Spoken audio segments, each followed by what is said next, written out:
Hello everyone, my name is Legendary and this game is Rise of Kingdoms. Welcome everyone, welcome to the live stream and Osiris League live commenting. Hope you're all gonna have some great time.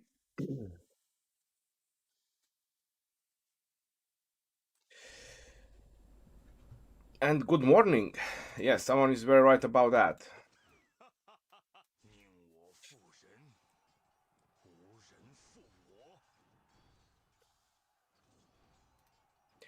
A very rushed morning for me.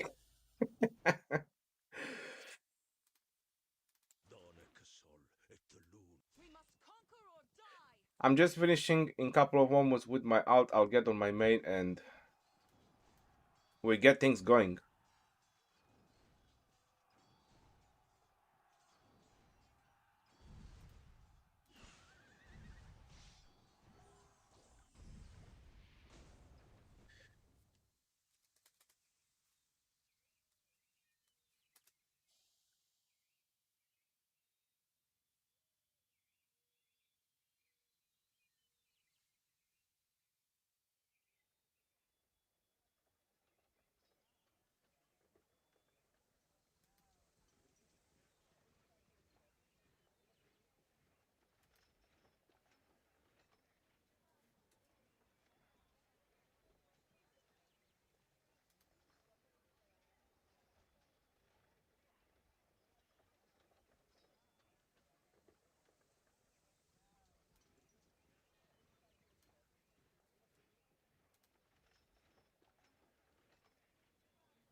How are you all doing? Welcome to the live stream. Todd Slayer, welcome. Charlie, Hanifi, Mokdi Gazif, welcome everyone. Daniel, hello. Welcome to the stream. I'm just getting things set up. Victor, hey boss. I'm just getting things set up and we'll get on it. Iris then, good day. PGL Nightmare.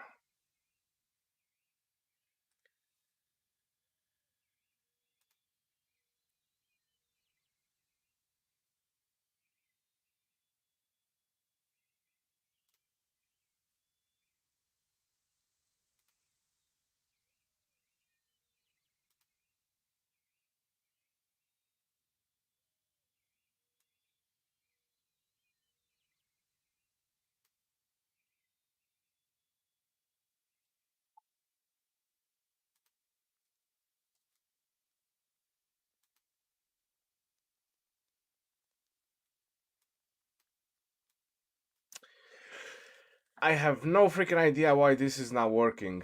I'm trying to make something work and it's just not working.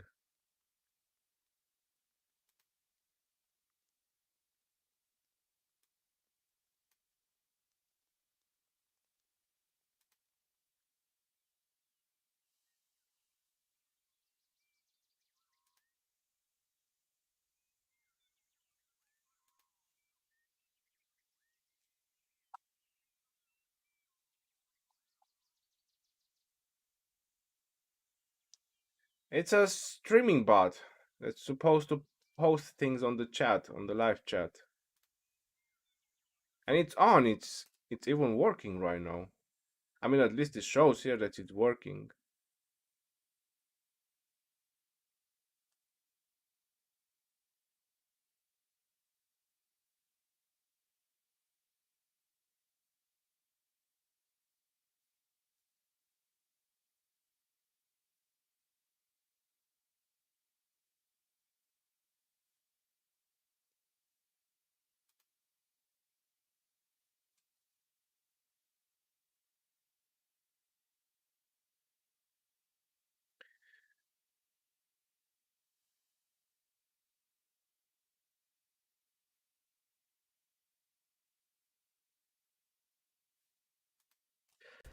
Anyway, I'm gonna check after that. How is everyone doing? The music? Well, we're going into Osiris League, we don't need music. People are gonna fight and gonna kill each other over there on the Osiris League. I don't think music is something that we need.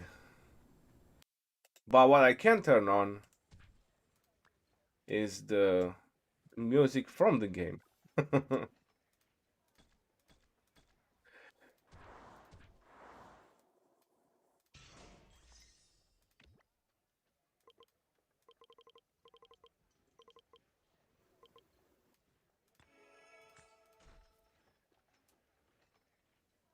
Cataloni, how are you doing? Welcome. Alright, we got 9 minutes before the first game is going to start. I also want to get ready my marches because after the game, I'm gonna have to kill marauders until the next game. So I want to make sure I get my things ready. I need 3 more witches. Let me go ahead and use a boost. Attack boost. Hey, thanks for the sub. Duong.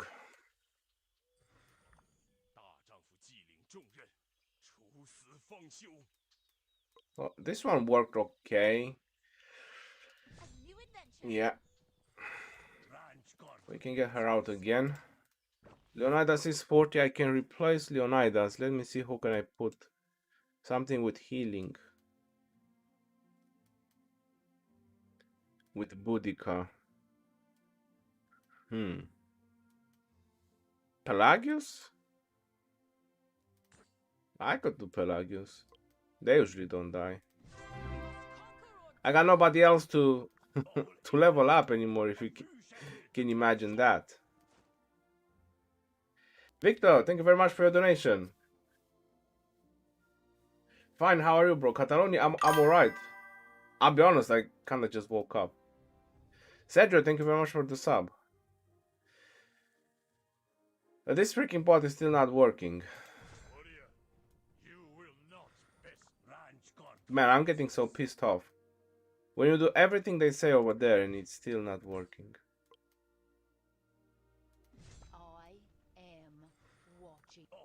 And the 5th March. What? I'm out of T4 calves. I need to train. This is unacceptable. I do not accept this. I mean, I do have a lot of T4 I could heal. Right? Let me see. How many?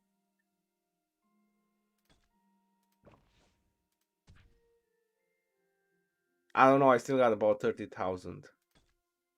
If I could heal those, then it should be enough. Irish, then you've gotten 3 days speed ups from 24 chests. This is my challenge to you. I don't accept those kind of challenges. You can keep them to yourself. I'm gonna open all. C9N. Yes. Will they disqualify overlords? How about that? 1,400. I got 1,411, so I beat you.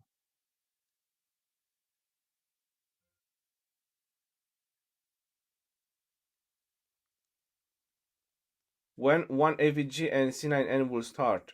There's no 1 AVG and C9N. It's Hong Kong Legends and 1 AVG and it's C9N versus OV. In 5 minutes. The game is gonna start in 5 minutes. Alright, let me just speed this up a little bit. See how many T4 I got. 18,000. I'm gonna get T5. Leave it. No reason to speed heal my stuff. Yeah. Some T5 will not hurt. And now I can put some... I think I reached my limit help. Because I'm getting helps so hard. I think I reached my 1,000 help limit.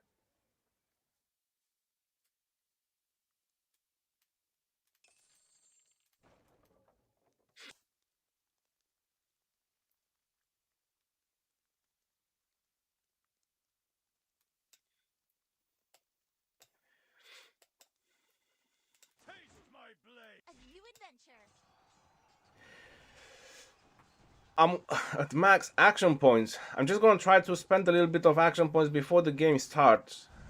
And after that I'm gonna get right into the Osiris League. Just gonna throw a couple of punches here and there on these Marauders, and then we get on the game.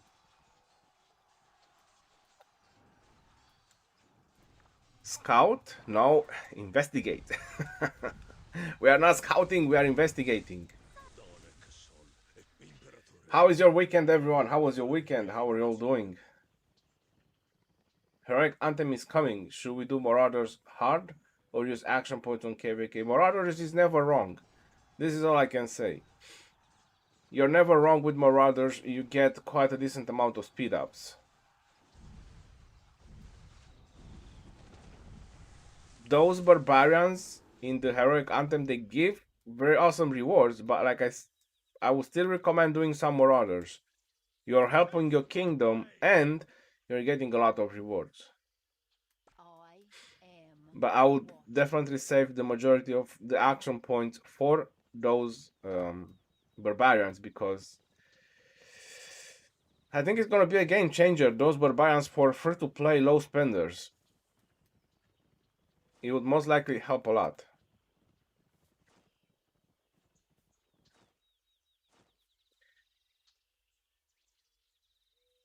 Trying to get into my trying to get into my mood.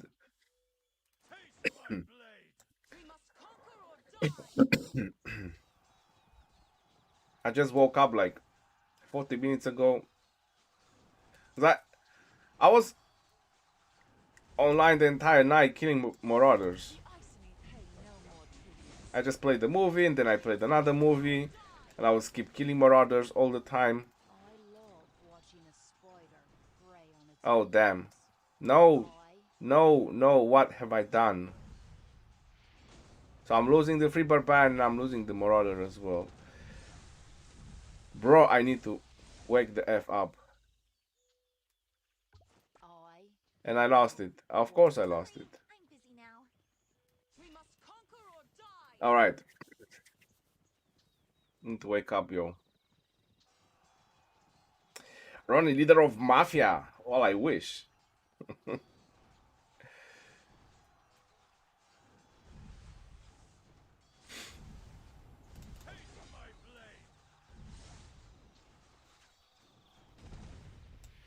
I wish I would be a leader of Mafia. I probably wouldn't need to kill Marauders then. How about that? But hey, I don't mind being a gangster.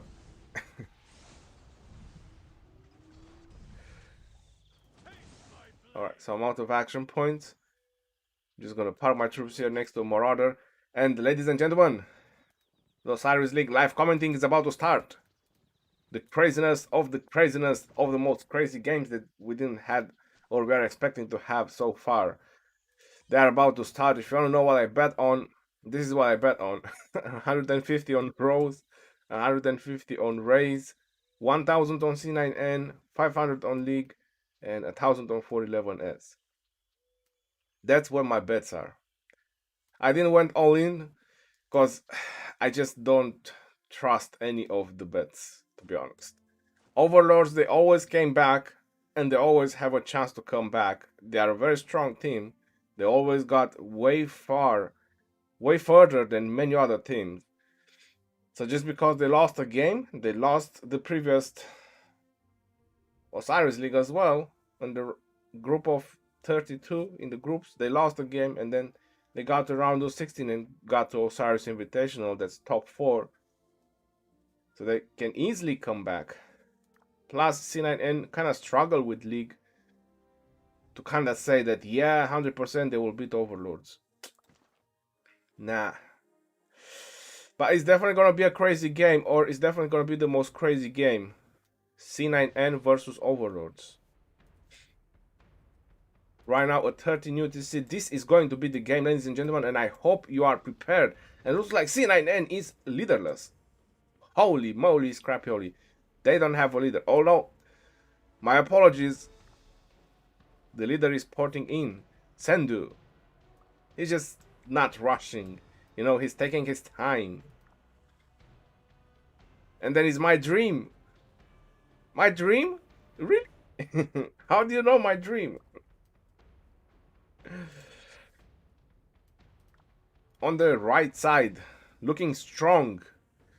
Saladin from Overlords, followed by Mr. John Wick, Pedro Justin, and the rest of the team from Overlords. Everyone is porting in, everyone is getting ready, polishing and tuning their strategies for the final moment. Will they go further or will they stop advancing?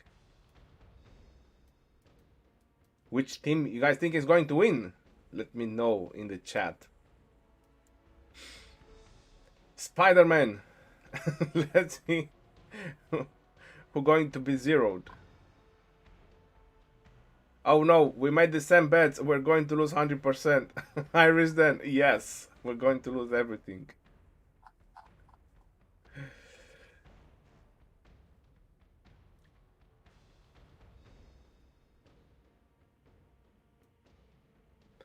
C9N for the win. Well, we will find out soon enough. Breezy K, thank you very much for your donation. Welcome to the stream. William Boss, thank you very much for becoming a member to the channel. Welcome to Legends Army.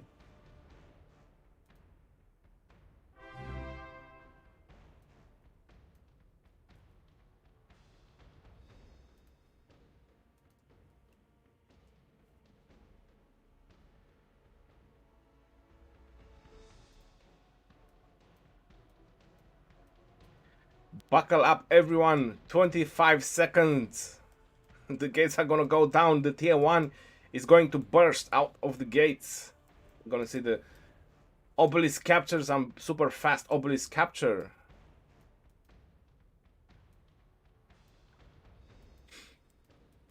Let's see which team is going to be the first one to capture their obelisk. Which team is going to do the most crazy strategy. We want to see something new. We want to see a close game. We want to see really good strategies, really good maneuvers. Let's see what each team has in store. And Saladin, holy moly, the timer didn't went off the screen and he is already out of his city. Hacks. I'm just joking. He was just super fast.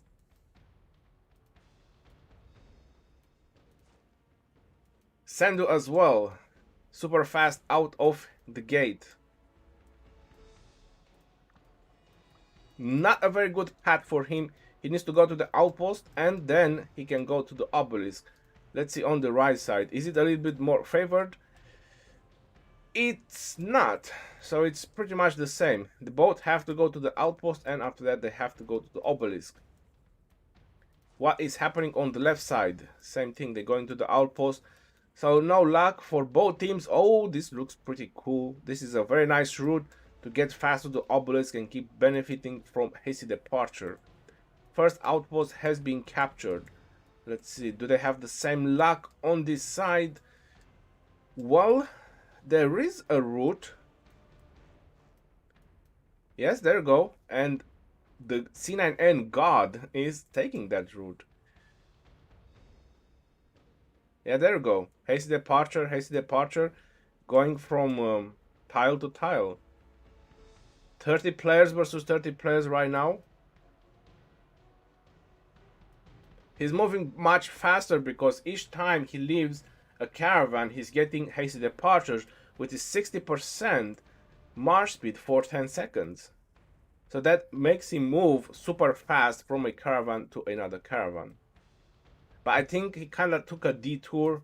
Way too much would have been there by now.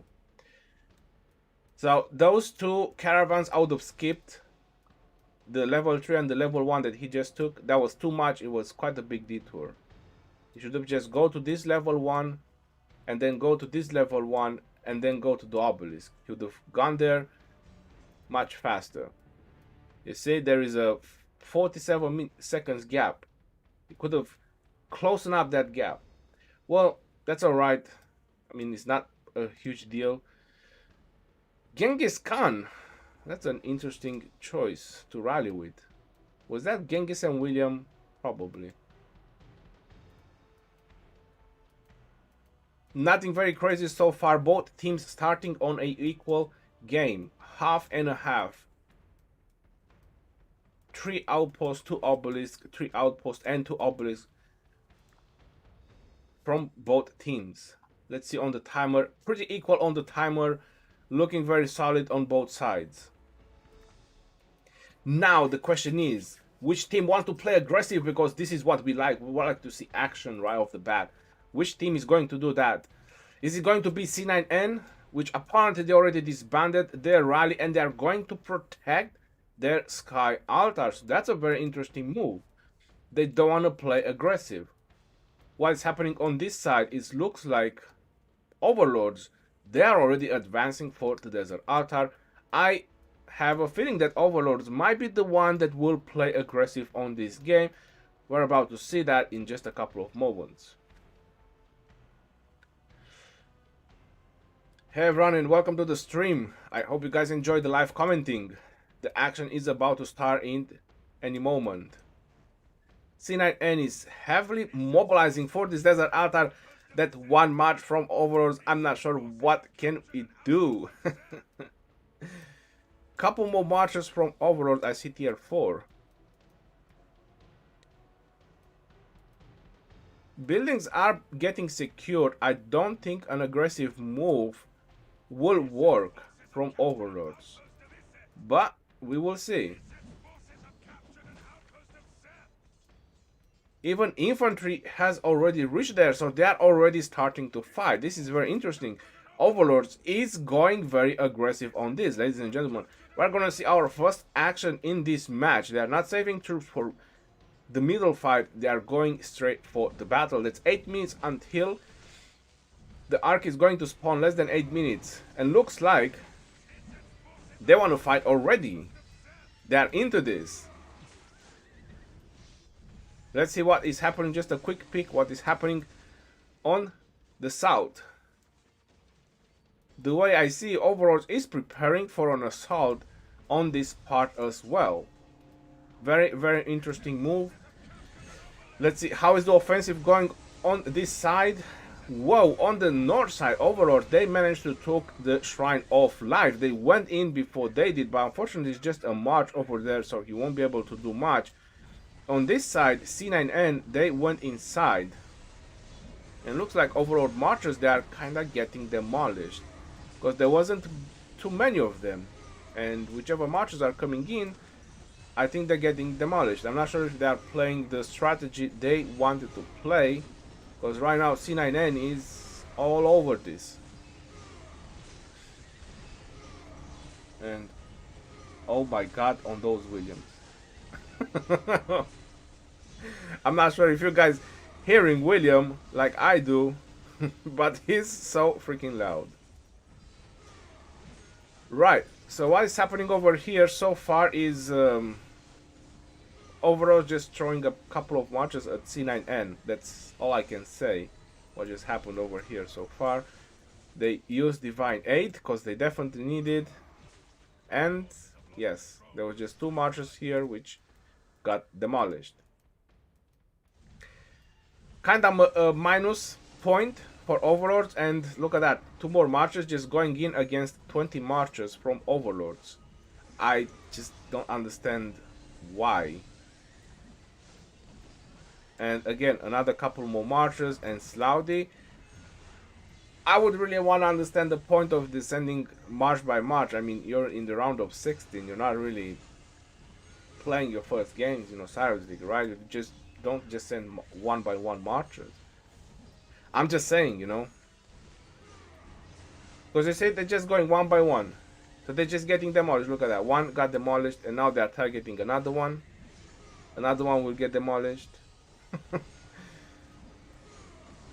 I think that this was a bad move from Overlords, a really bad move. And they are sending infantry rally. Are you kidding me?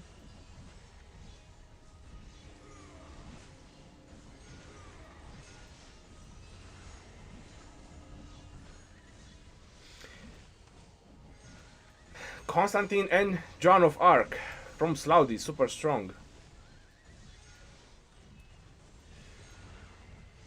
And yes, looks like that Guan Yu is getting demolished much faster than I anticipated. Oh, he managed to do a skill. Okay, that's remarkable. Alright, let's see what's happening on the south. Well, C9N is playing aggressive. If Overlord is playing aggressive on the top, C9N is playing aggressive on the bottom. There is an Artemisia, which is a very good garrison, but there's no reinforcements going in, or it's just my eyes playing tricks on me. Alright, they got the first capture. Reinforcements went in. Overalls might just save this building because I already see sad faces going back. They need to keep reinforcing this building, and they will keep it 4 minutes until the arc is going to spawn. And yep, look at that. C9N is heavily mobilizing middle because they just demolished about 50 armies from Overlords. And Overlords is also mobilizing middle. Well, quite heavy mobilization from both teams, considering they already fought from the start of the game. Yes, sad faces from C9N. A lot of smash marchers. And Overlords is not waiting a single moment. Is sending everything in the middle. Everything they have. This building is going to be safe. It's not going down. And whoa! Just a moment I didn't look at it, and C9N has caused points disruption to Overlords, ladies and gentlemen. A very good start for C9N, demolishing those marches and causing points disruption on the Sky Altar. They don't even care about it anymore. They are leaving. You see, this is the way. Again, Guan Yu rallies. Very interesting. Overlords, they got that back, but that's a 3 minutes points disruption. That's about 540 points. C9N is all over the middle right now. Overlord is not looking so great on the middle. As numbers, C9N is outnumbering them by a lot. And even more reinforcements coming in. And looks very thin from Overlords. A lot more marches coming in, but all these marches are kind of shot. So I'm not sure how much power they will have. But at least strength in numbers, you never know, might just help a little bit. I would say that that push from Overlords was not the greatest. Whoa, these marches are coming here to swarm the Shrine of War. I thought they're going middle.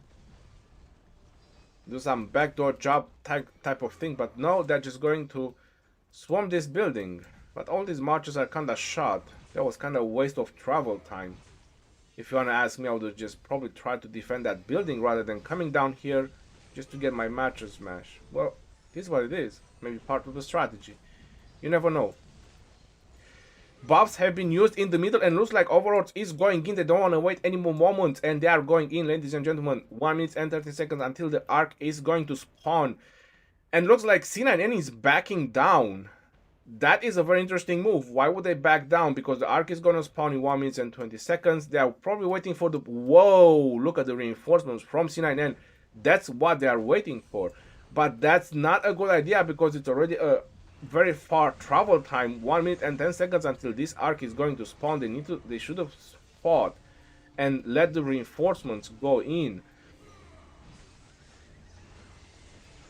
That's what I would have done because it's 1 minute until this arc is going to spawn, and we all know how fast John Wick is at capturing those arcs. You just don't want that, and they might just learn from mistakes on this move, which might just cost them the first arc, because you see the Overlords, they are already there. It's 45 seconds, and now they have to move there, meaning that they cannot hit marchers while they are moving.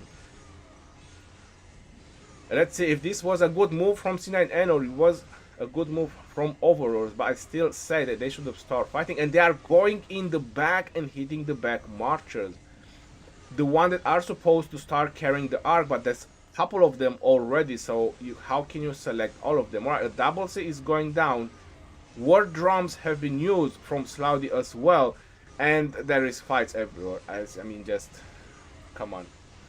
People are just everywhere right now.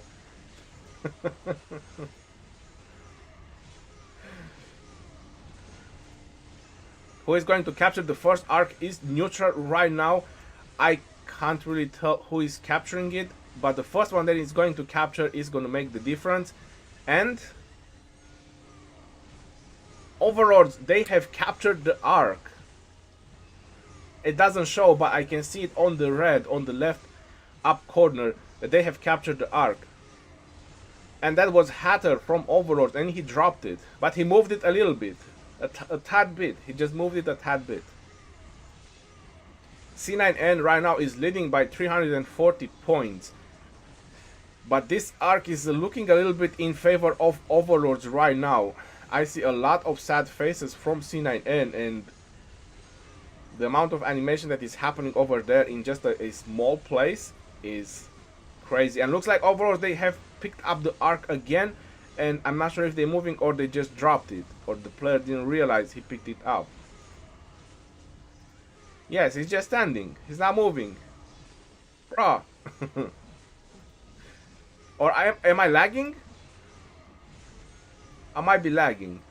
I think I was lagging. Yeah, I was lagging. Oh, look at that.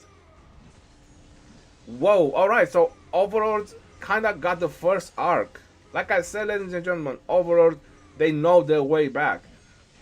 Just because they lost a game, it doesn't mean they lost the Osiris League.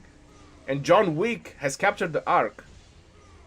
Let's see how far he will manage to get with his Richard. Very interesting pick. A Richard picking the arc of Osiris. C9N doing a little bit of points disruption on these buildings, but like Overlords is getting this first arc, which is 3000 points. That's a very good start in points. They had a very bad start on demolishing their marches over there on the desert altar, but maybe that was with a reason, just to try to weaken their marchers rather than just accomplishing something. That can be a thing, that can be a new strategy that they just done over here.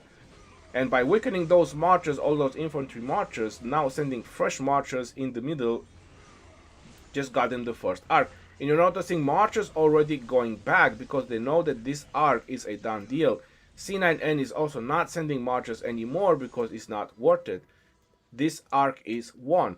C9N is trying to take advantage as much as possible on the buildings right now, but Overlords will still be on the lead with the 3000 arc.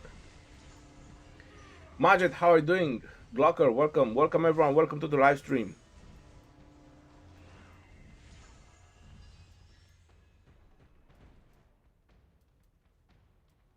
Gecko Gaming, thank you very much for your donation. Unfair to donate to Cheese and not you, so here you go. Thank you very much. Alright, all the marchers are going back. This is the way. This is the way to play arc. Once the middle is over, look at that. You don't stay there and keep fighting marchers. That is a waste of time. You just go back, you defend your building, or you go back and you refresh. And that's what everyone is doing right now. C9N is trying to take advantage as much as possible of that time and trying to bring some points disruption to these buildings. But this Sky Altar is the second time that is dropping, and that's not good. C9N has 1000 lead right now, 1100 lead. With that arc, Overlords is going to be on the lead, but they need to try to keep these buildings for the future.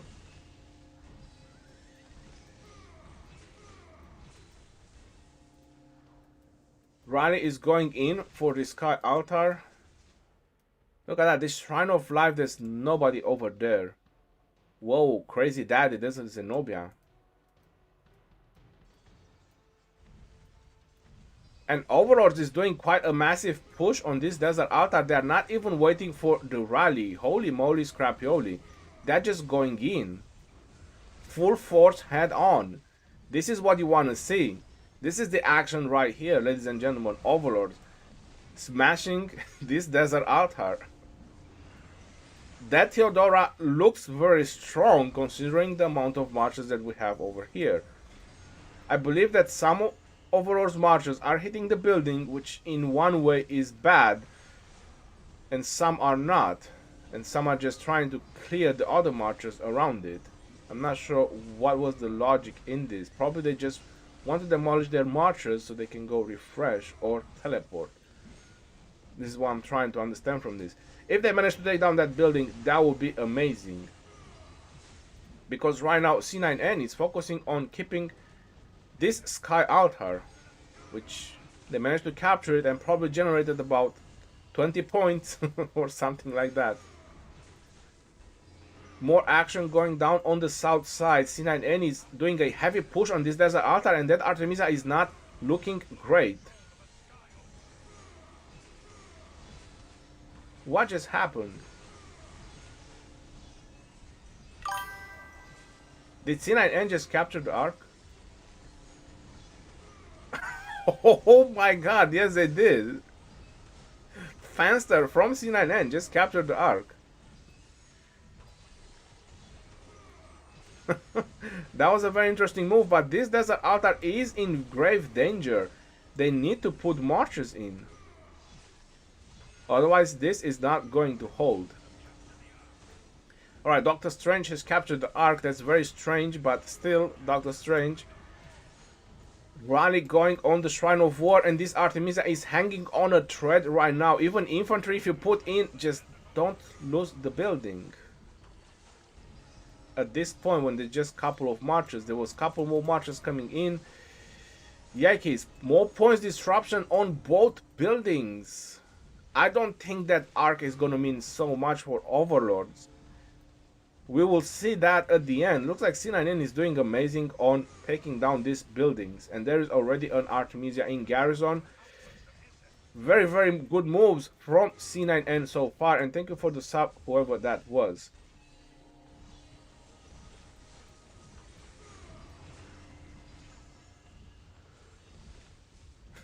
Doctor Strange is in trouble. Where is the Avengers? Go help Doctor Strange.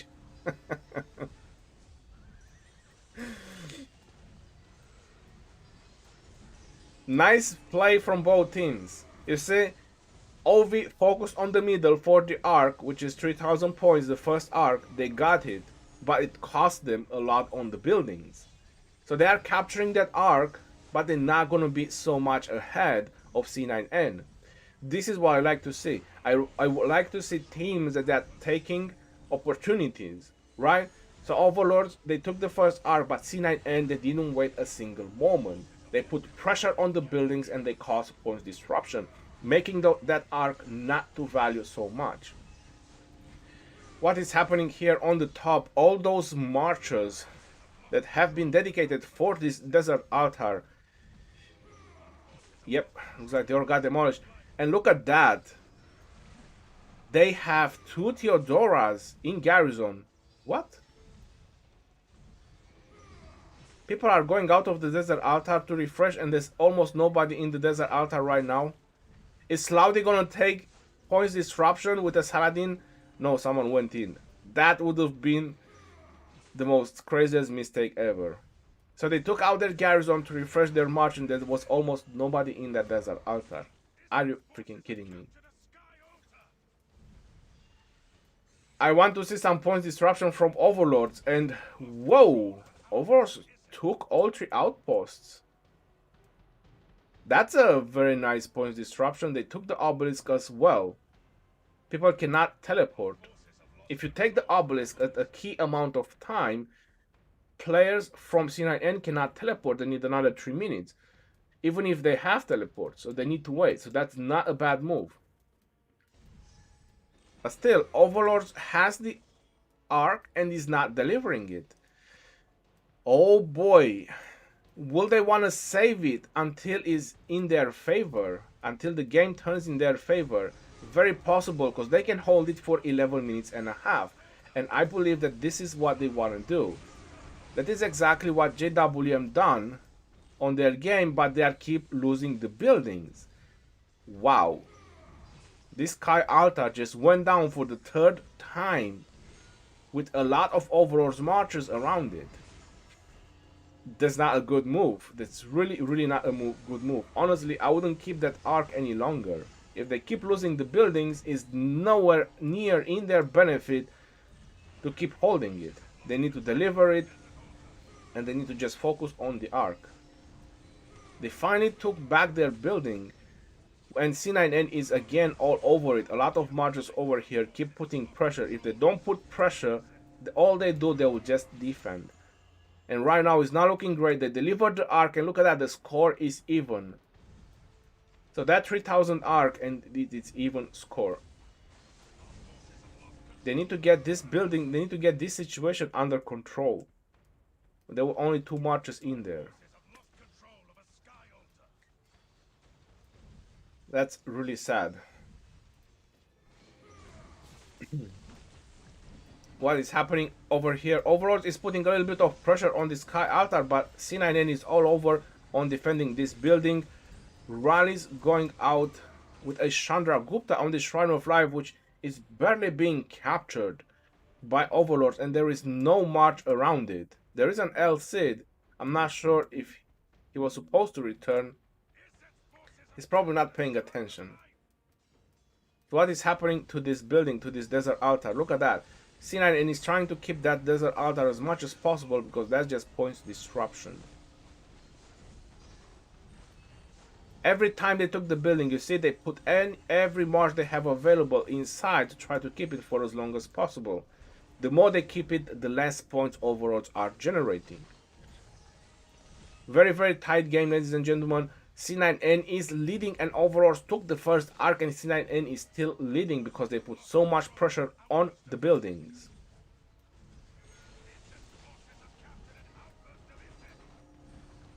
Finally, an Artemisia is over there in Garrison, but if there's no reinforcements, Artemisia won't make much of a difference.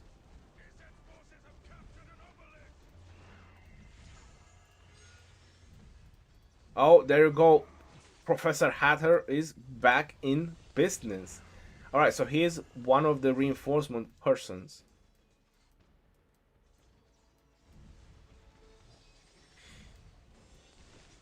Yep, this Sky Altar is going to stand. There is a Charles Martel there defending. Very interesting choice of options. I don't think it was a Charles Martel from the beginning. No, it was a YSS and Theodora. Whoa, not a full rally from Overlords? This is not something I would expect to see. For the moment, Overlords, they just took their half, and looks like, holy smokes, they are mobilizing for the middle. And my game just crashed.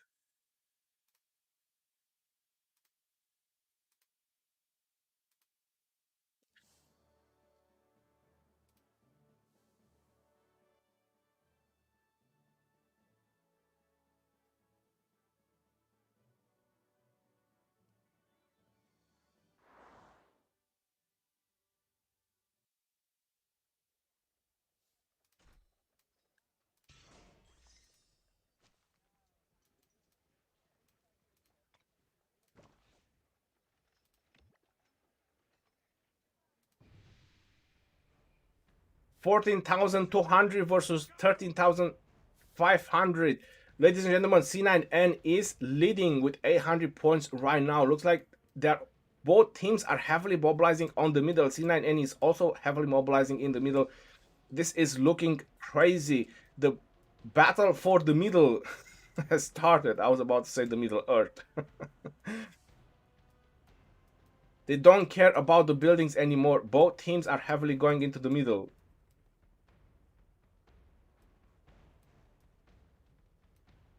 This is it. Both teams know how important the next arc is going to be. But look at that. C9N is leading by almost 1,000 points. 1,000 points. This is insane. Overlords, they are struggling on this game right now, trying to put some pressure. Nothing very crazy. Look at that. C9N is sending everything they have in the middle. They know how important this next arc is going to be. They are putting some pressure on the buildings, but nothing very, very crazy. They are sending everything they have. They are adapting. So C9N strategy was not like this, was not sending everything in the middle like Overlord is trying to do right now. But they noticed that this is the gameplay that they need to change. So they adapted their strategy according to their needs. And look at that. Look how many C9N members are coming into the middle. Heavy mobilization from C9N.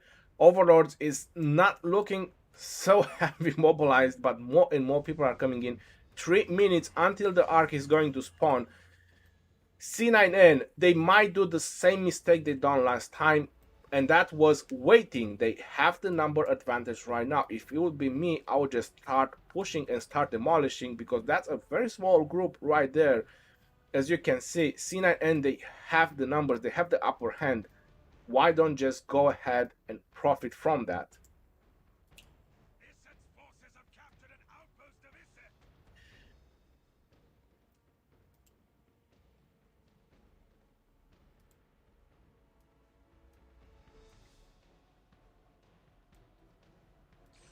And looks like C9N is pushing. They're already using war drums, ladies and gentlemen, and they're already going in.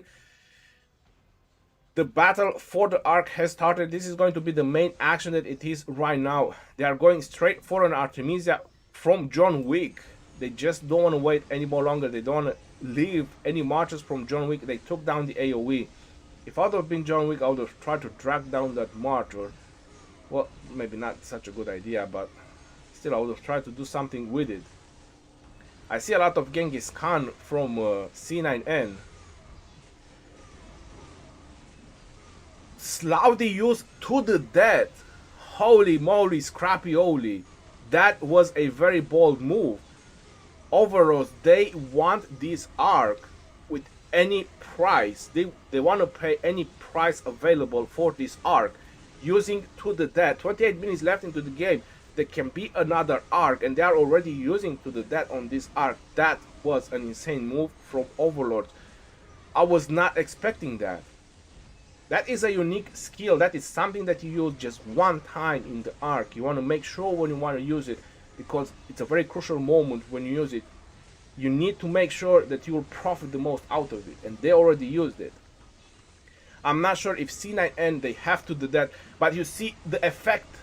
Do you see the effect of the to the death? That's what that skill does. It kills everything. You demolish everything in the middle when you use that skill. All those sad faces going back is because how powerful that skill is. And this might just be another Ark for Overlords.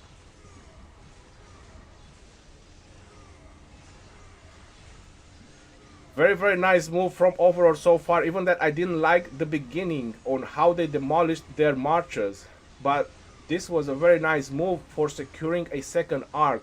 If they will be able to take a third Ark, or if there's going to be a third Ark, we're going to find out soon. 25 seconds until this Ark is going to spawn. And we're going to see on the next one how things are going to play out. But right now, Overlords, they're all over this Ark. That buff to the death just paid off. The Ark has appeared. And I'm pretty sure that Overlords are the one who are capturing it. They send a death squad, and they just killed any marches that were able to capture that Ark. Alright, the Ark has appeared. Let's see who is going to capture it first. I don't think there is any C9N marches capable of capturing the Ark right now. There is a Takeda. No, oh, John Wick. Our superstar John Wick with his double C, ladies and gentlemen, has just captured the Ark, and he's dragging the Ark down. Do we see a mobility move right now on this? No, we do not. And he's keep dragging the Ark down because there's no C9N marches left to stop him. And that was it. And he's keep going down. There is nobody else left. Look at that. He's slingshotting his way with that Ark. And this Ark is going to be captured by Overlords. That's how powerful to the death is. You've seen it. If you haven't seen it already, it's one of the most powerful and the most amazing buffs in the Ark of Osiris when you go to fight on the middle for the Ark of Osiris. Very, very nice move so far. I was not expecting this turn of events from Overlord. C9N is still leading because they are doing a little bit better on the buildings. On points per minute. You can see the points per minute game. It's always in favor of C9N because they are causing points disruption on the buildings from Overlords all the time. But this is the second Ark that Overlords is taking. And this is unexpected, but apparently they really want to deliver it. They just don't want to delay it. They want to deliver this Ark. They want to get the points advantage. It means that there's going to be fight for one more Ark. And look at that. C9N is not sleeping. They're taking any advantages they can. They cause points disruption or this building because they're saying, you're taking the Ark, we're going to punish you. You're not going to generate so many points. And why is Marches leaving?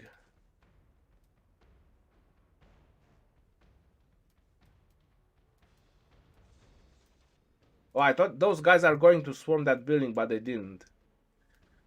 Alright. So overalls now they have to take down their building. They are on the lead with 2,300 points, but we have seen C9N just closing that gap very, very fast because they are doing amazing on the buildings. We need to see some point disruption from overalls as well, because right now all I can say is that they are kind of defending, which is not very, very great. And someone is fighting in the middle.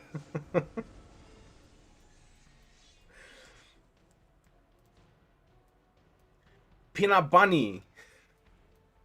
Overlord is heavily mobilizing for this desert altar, but I don't see a rally. I just don't get it why they keep going in without a rally. This is the second time they are doing it, and this is about the fourth or fifth time they are losing the sky altar. It barely had 4 or 5 reinforcements, that sky altar. That's pretty sad to see this. This is what I'm trying to say. C9N is doing so good at closing that gap. Overlord is taking all the arcs, but that is a huge gamble playing with the arc, playing just for the arc. If you keep losing buildings, that gap is closing in, and this is what C9N is doing. You're seeing 500 points per minute versus 290. Overlord is always under on the points per minute generation because they always keep losing the buildings. Let's see how this is going to play out. Let's see if some of Overlord's offensive will finally play out. Because, oh my god, is the gap closing in? 1,500 lead for Overlords, but that's not going to mean much in the next couple of minutes. 6 minutes until the next arc. And this is getting crazy and crazy. The next arc is going to be the decisive arc, ladies and gentlemen. Who's going to win this game? If Overlords is going to capture the next arc, then they can go further. They will win and they will go further. But I don't know. C9N is also playing very, very good. They just need to take control on the middle of the arc. Just don't forget, to the death. C9N haven't used to the death yet. It means that they might just have another to the death. If they do that, then it might just be over for Overlords.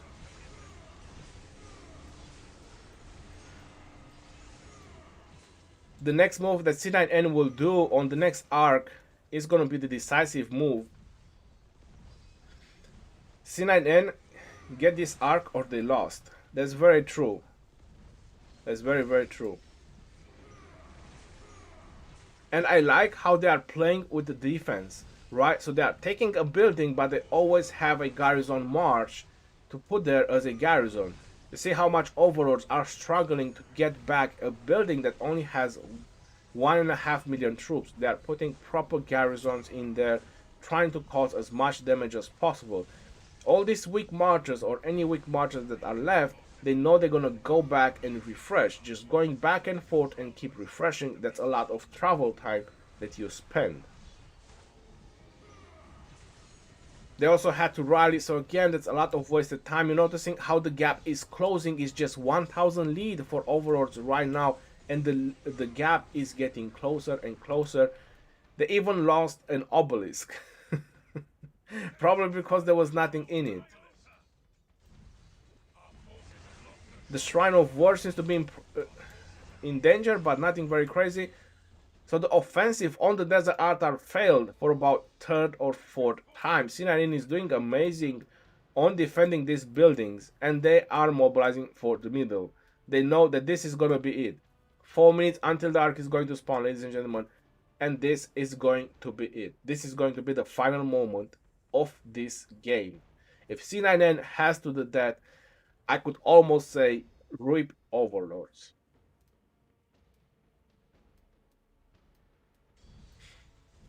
Shrine of Life is being challenged. A lot of marches from Overlords, which honestly they should go middle, if you wanna ask me. Any kind of points disruption right now is so meaningless. It's really meaningless. What matters right now is the middle. This is what matters right now. I will send everything there is available to the middle. Everything, and I mean everything. because the next arc is going to be the key. The next arc is going to make the difference. Steve, if Ovi lose, I'll eat a broom.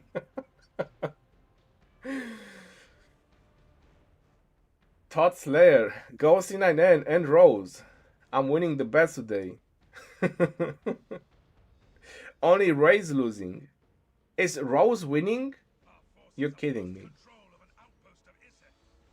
411k losing to Rose. Wow, that is insane, ladies and gentlemen. That was unexpected.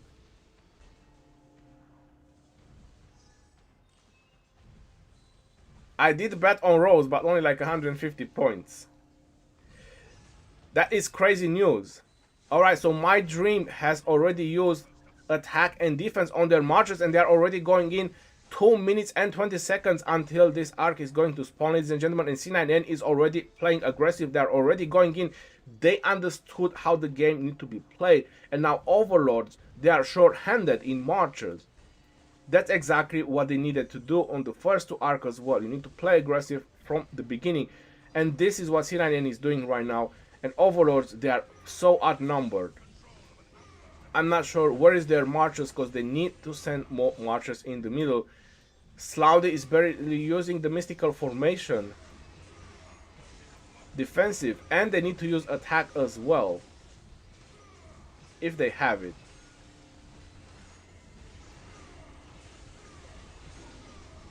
C9N has used to the death. Ladies and gentlemen, Saladin is using war drums, but it's not going to make any difference. This is it. C9N dropped to the death. Overlords is going down the bottom. Overlords is using bog down, but it's not going to make any difference. It's not going to make any difference. You're going to start seeing the sad faces going back from Overlords in just a couple of moments, and that's going to be it. More marches are coming in from Overlords, but kind of every marches they are getting demolished. Yep. I think that was a rushed decision from Saladin over there, popping to the death on the second arc. Most likely, very rushed decision. They should have just kept it until C9N is also using to the death and just try to counter it. And looks like I crashed again.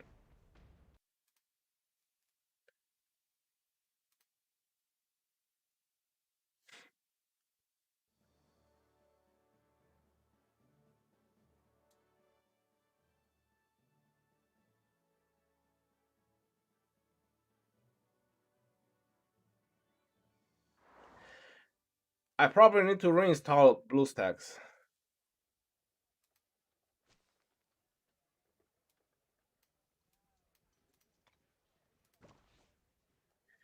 Alright, let's take a quick peek. So UCS is winning. Rose is winning as well. That's more than surprising. And let's get on to our game. You see over there 411k versus... What the hell? Double crash.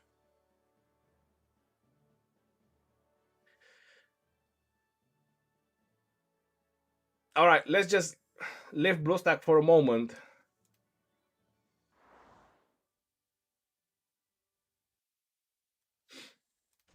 Let's not rush things in. Just give it a second.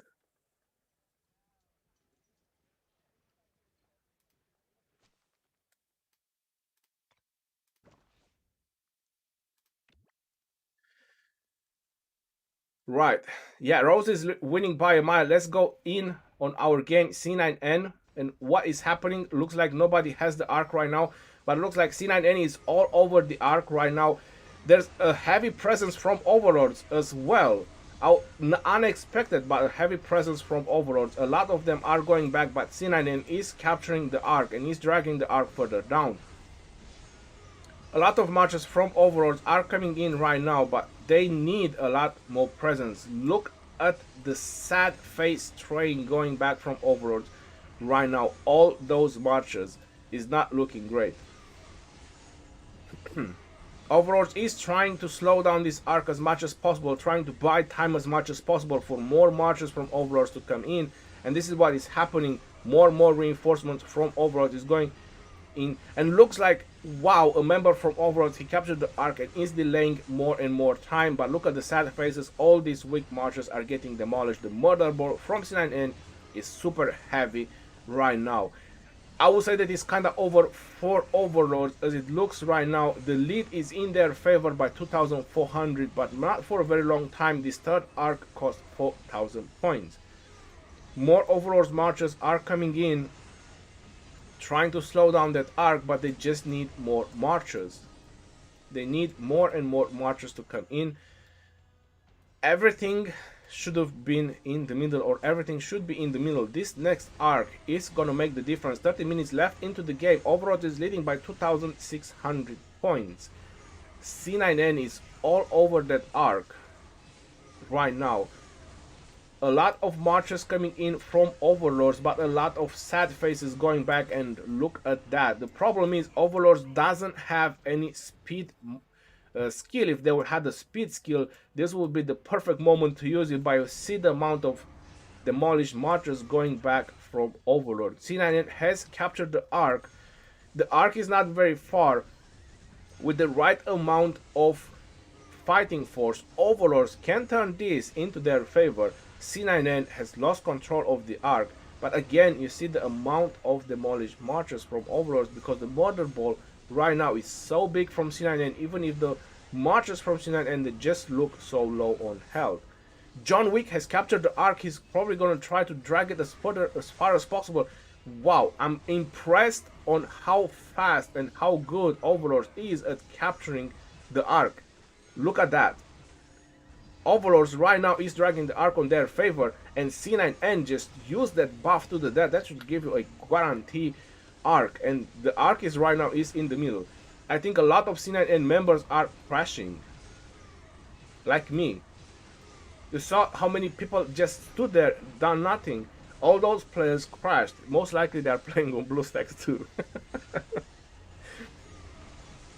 Losing an arc because of crashing on BlueStacks, that would be hilarious.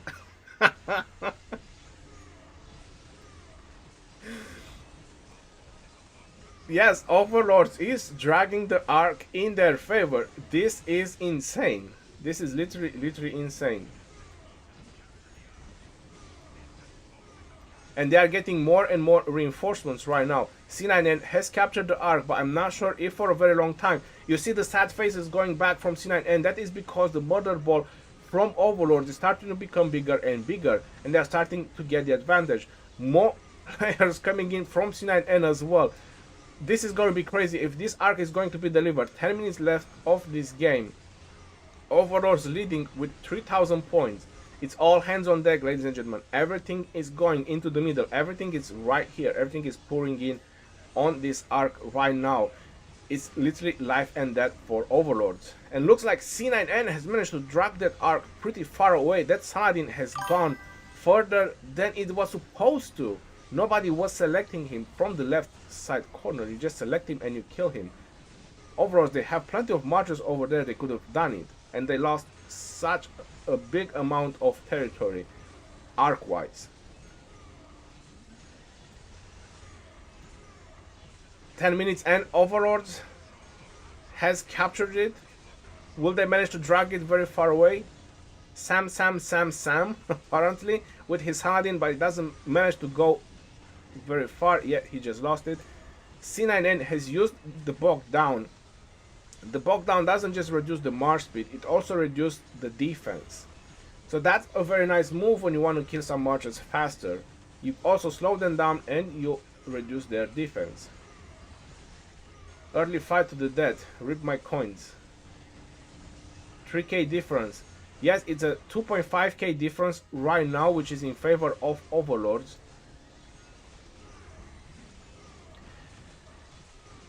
But this arc is really not going anywhere.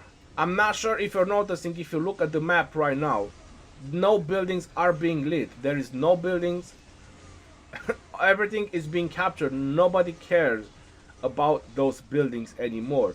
This is what makes the difference. There's most likely over 200 marchers constantly fighting over here in the middle for this freaking arc, which I can tell you is 9 minutes left. I don't think this arc is going anywhere, but the amount of sad faces from C9N is huge. That's a large amount of marchers going back from C9N. I think Overlords is starting to get over control on this murder ball. This is looking amazing so far for C9N and Overlords. I just hope that something amazing will happen right now. But C9N is, yep, look at that. They're getting demolished, ladies and gentlemen. All those sad faces is insane. And what just happened? A moment of peace. MF, welcome to the stream and thank you very much for your donation, brother. I highly appreciate it. But overall, it's getting all over this, and they are dragging the arc down. I think this is it. I think this is it for C9N. This is the end of their road. And with this, Overlords is just proving how important the battle for the arc is.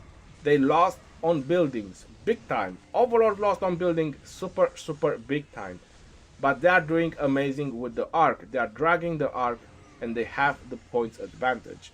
Just because how important the arc is. Mystical formation, the buffs are resetting, ladies and gentlemen. This is amazing. They are all getting their buffs reset.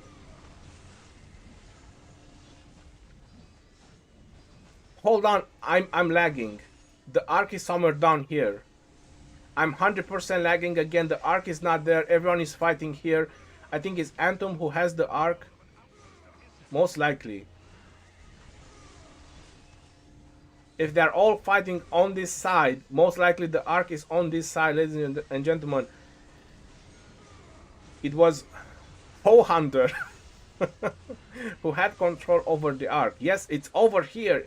It's way further down on Overlord's territory. 6 minutes and 40 seconds left on this arc.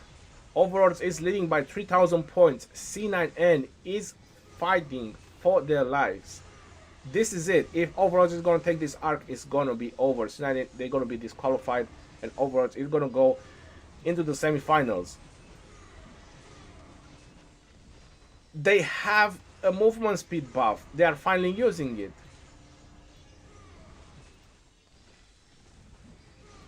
There's no going back from this.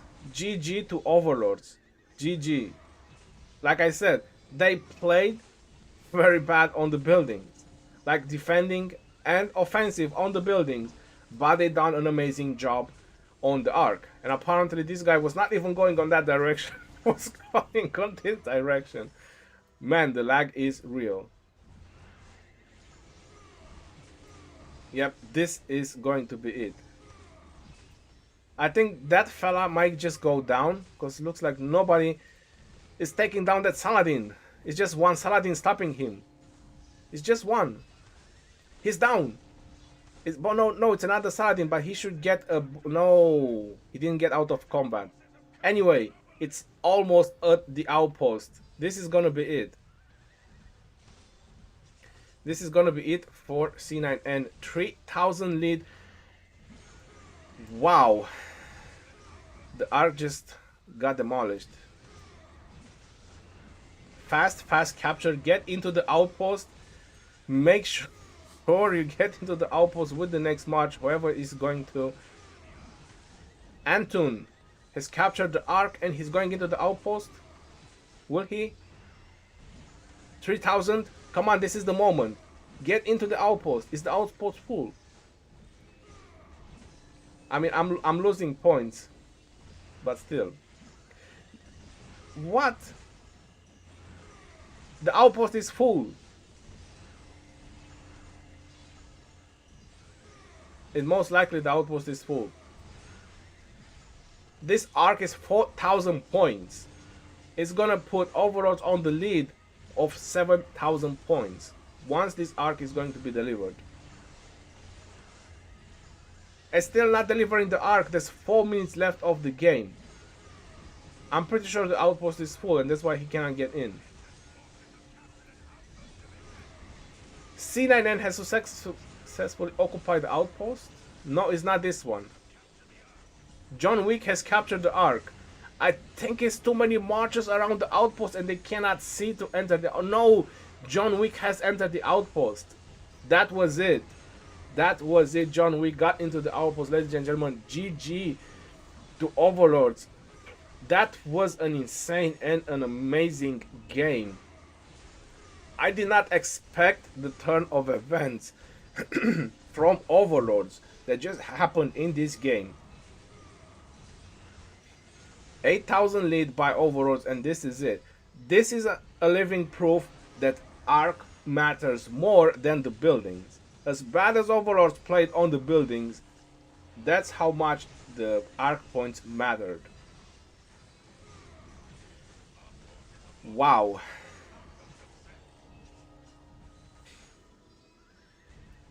Did not see that coming.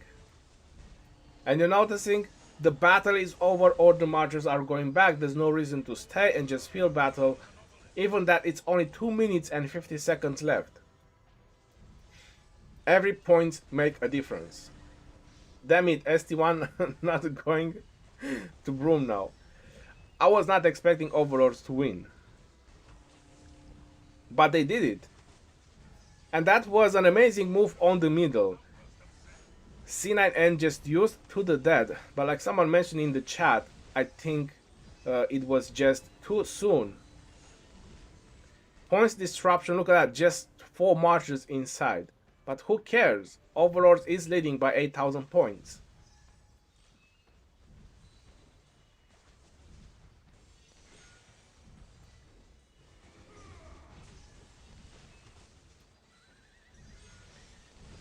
What do you say, chat?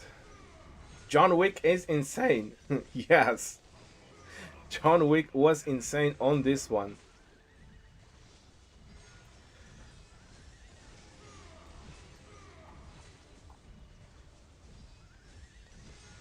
C9N must done no provisioning. I think they done provisioning, but it's still 1 minute and 30 seconds left. I don't think they're rushing to bring the provisions in. 1 minute left of this game. 7,000 Overlords is leading. Alright, let's go and take a quick peek at the rows. Everyone is saying go look at the rows. Raze is losing, UCS is winning. Ladies and gentlemen, that's such a close game as well. And I think I crashed.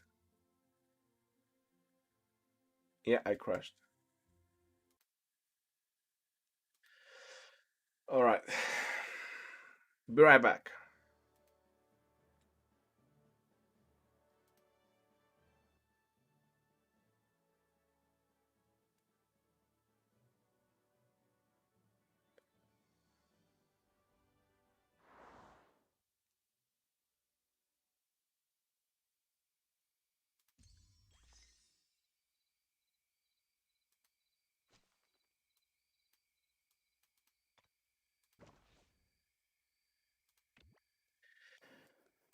All right, are we going to catch the last few minutes of 411K versus Rose? This is the last 10 seconds, ladies and gentlemen. We are seeing the last 10 seconds. Who has the arc? And apparently Rose has the arc, but they will not be able to deliver it. 2,500 lead for Rose and victory. 411K just got demolished by Rose. Louis II looks like to be the MVP. Units healed. Look at that. 9 million units healed by Rose because they just don't have... Whoa. That was a crazy game. 411K versus Rose as well.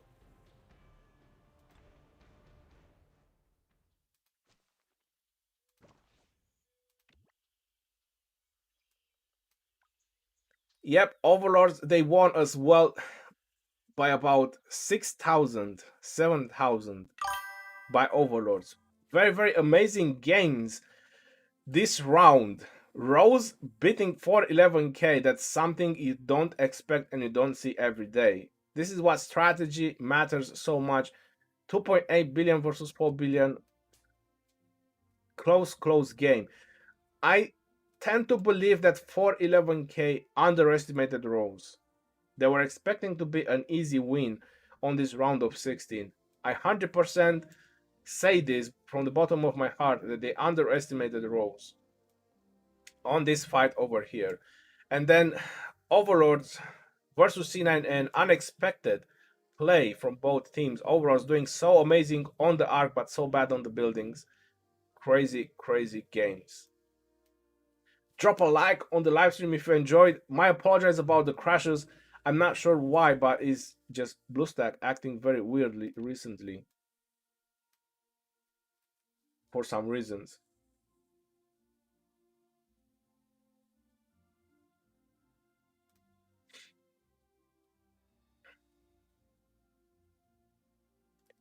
I bet on Rose 3,000 coins.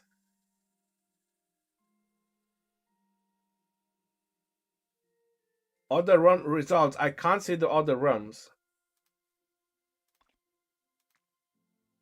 Oh yeah, I can. I'm sorry. ATVS, they won. 64 Pancasila, they just lost. 1519, they won. 2.3 billion team. Holy smokes. They beat a 2.9 billion. Look at that. So how can you say strategy doesn't matter? 2.3 billion team, round of 16, beating a 2.9 billion team.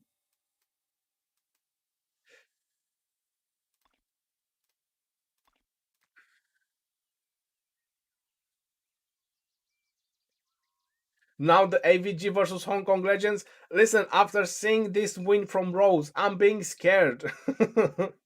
Hong Kong Legends might just lose? Are we seeing all this turn of events happening right now in the round of 16? All these power teams losing. It's just crazy. But the overall game was very crazy. The way the game started, Overlords versus C9N, I honestly thought that Overlords, they just want to give up that game. They just want to go for 10,000 points. They were just throwing marches at C9N, literally just throwing marches one by one. And then after taking 3 arcs, without taking any of their buildings, but they took the 3 arcs, which makes the difference. That's a very risky strategy to just go for the arc, because if you lose one arc, what happened? If Overlords would have lost the last arc, they would have lost. Because it would have been 4,000 points for C9N, and C9N would have been on 39,000 points. And if you take, well, it would have been kind of equal. No, it wouldn't. 38, 39, and yeah, it would have been 1,000 difference. C9N would have won if they would have taken the last arc. So it's a very risky strategy going just for the arcs and not paying so much attention to the buildings, but it paid off for Overlords and some other teams that are trying this strategy.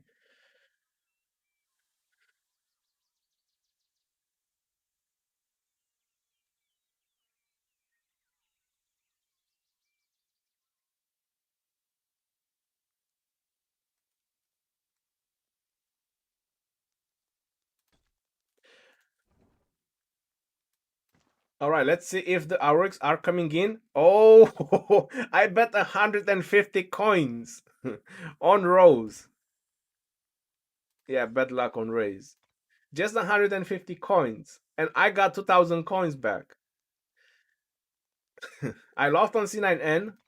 This one was bad luck on Rays and bad luck on C9N as well. Yeah, who would have thought?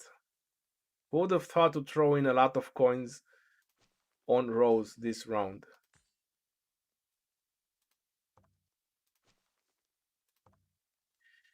Most likely, like someone said in the chat, commanders made a difference because for 11k they don't have Zenobia and they don't have Chandra.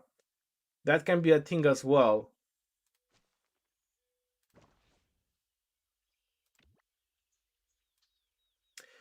Still shocked. Still shocked though.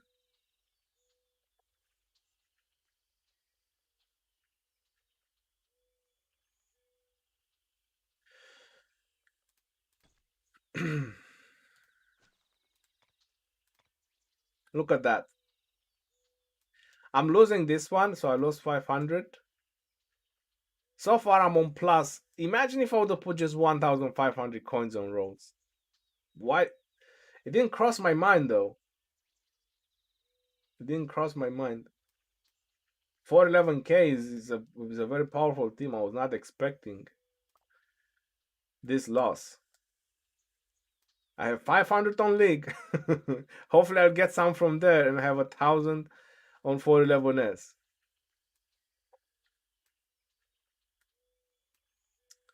The underdogs are winning.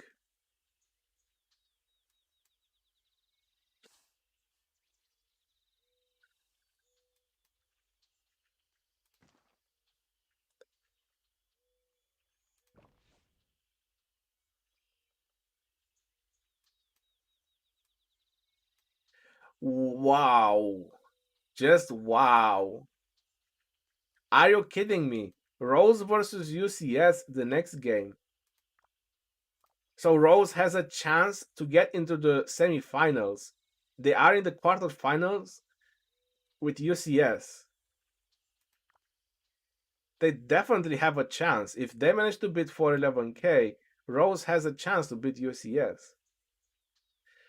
Oh no, but I think it's over for. This is interesting as well. This next game is gonna be super crazy. It's gonna make a whole lot of a difference. Hong Kong Legends versus one AVG is gonna make a big difference. Who's gonna fight with Overlords?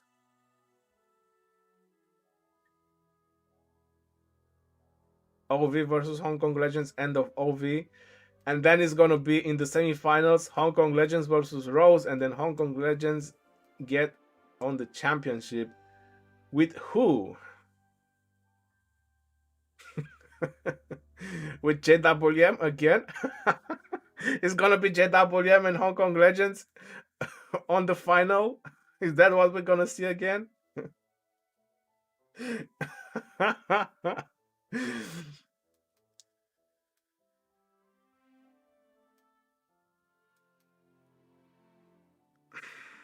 This is very interesting. The quarterfinals just got even more interesting. Rose versus UCS and Overlords versus whoever is going to win this. Everyone is saying Hong Kong Legends, but you never know. One AVG has got so far. I mean, they did lost against 100A, but I think they learned a lot from that lose. I'm pretty sure they studied Hong Kong Legends strategy. I'm 100% sure they studied. So if they're adapting to what Hong Kong Legends or how Hong Kong Legends is playing, then one AVG can overcome. We will see. I mean, personally, I have all my marks on Hong Kong Legends. So I just want them to go further, right from that standpoint. But one AVG has the potential. Hong Kong Legends has Zenobia. It's not just about Zenobia. Stop just keep saying Zenobia up and down. It's not such a god mode commander. It's not unstoppable or unbeatable. Commanders play a difference. I agree. I mean, don't get me wrong. I'm not saying they don't make a difference. This difference of commanders, it's definitely affect. Most likely, this game might have been affected by that. The commander difference, which I wasn't able to stream or record for 11k versus Rose, right? Might have 100% been affected by commander, but it doesn't mean that commanders are, god mode.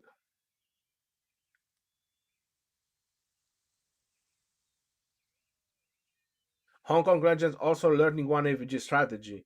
Well, if one AVG is changing their strategy, then UCS will lose to Rose. Well, I wouldn't mind to see them on the semifinals. I really wouldn't. They are putting a lot of effort. You saw the amount of troops they killed. 9 million troops they killed. That's why they're doing almost every game that they are winning.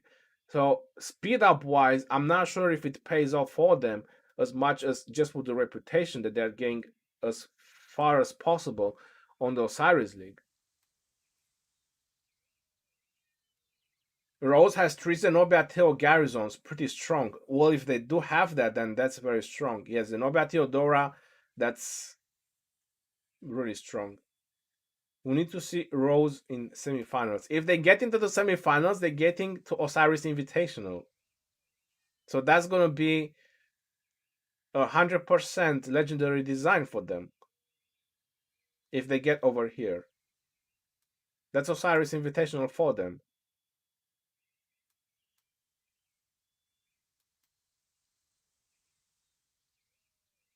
Zenobia is God mode.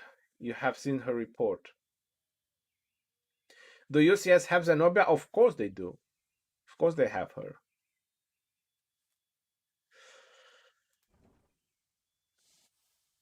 48 minutes until the next game. This has been an amazing game so far, and MF, if you're still here with us, thank you again very much for your big donation. And I highly appreciate you all for being here. Don't forget to drop a like on the stream.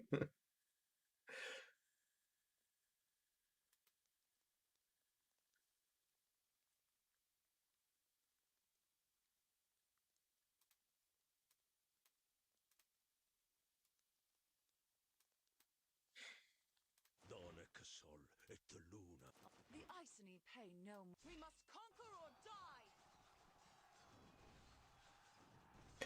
Greetings from China. Hello, welcome to the stream.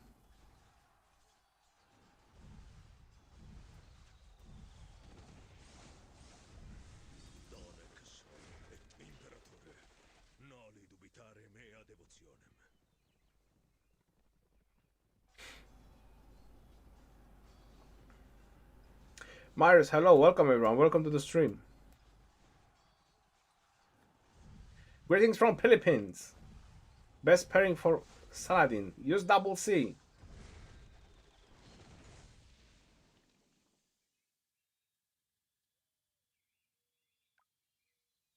How is Halloween event? Halloween event is a really good event. Which part of the Halloween event are you interested in? We have from the ground up 1 day and 9 hours left. Let me see. Maybe we can do some training on this live stream. Let's see if there is a buff. If there is a good buff.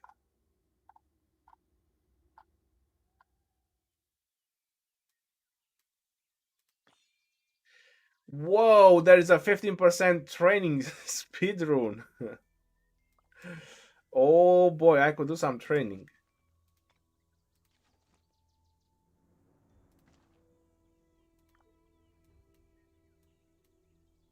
I could train some tier 4.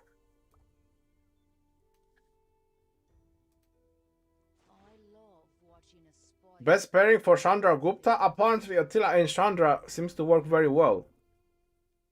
At least in Ark of Osiris. This is the meta right now, Attila and Chandra.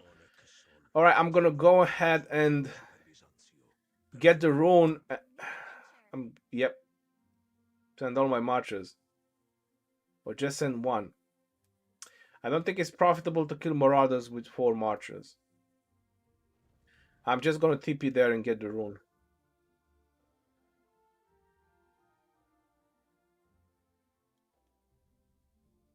No, my Kira is not maxed yet.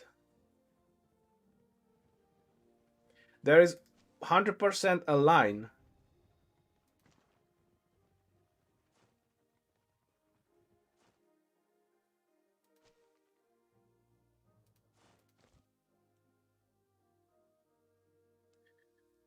Let me see, what's the line?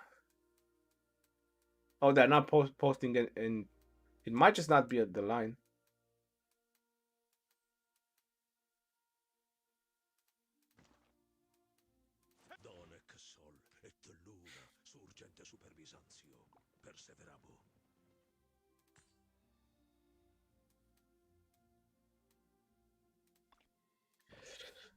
Let's go train some troops until the next game.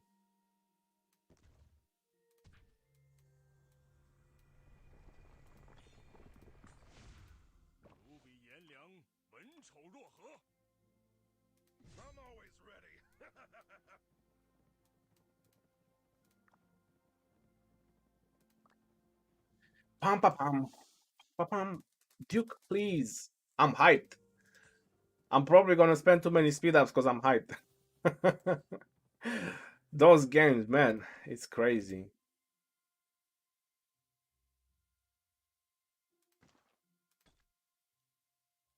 I got 13.5k from Rose bet. That's amazing. Wish I would have bet 1,000.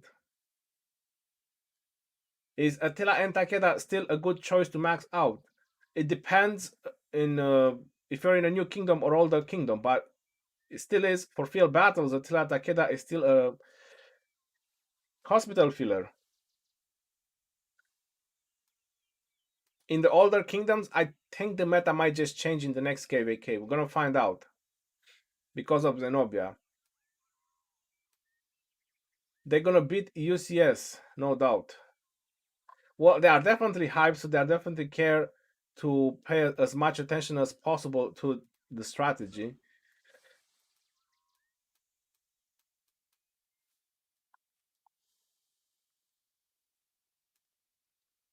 Whoa, these troops are already done.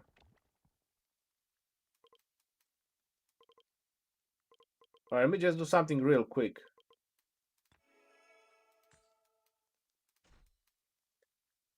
before I get the Duke. I need to complete 3 more, right? View quest, defeat barbarians, defeat barbarians. Oh, there you go, train siege. Yep, this is the one. Accept. Go and boom. It was already done. Claim. So I need to do 2 more quests. Let me see if I can get 2 more training quests. I don't have the Duke, do I? No, I don't have it.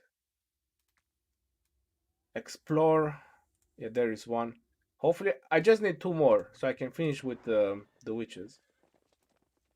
But this is gonna be the last day of the last day of the witches. Get this out of the way.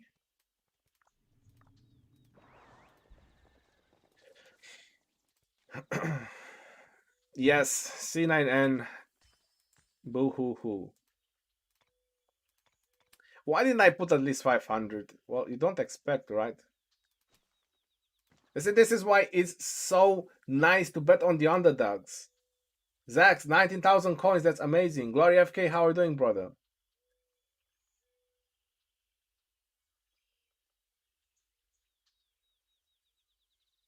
You send me in-game screenshot.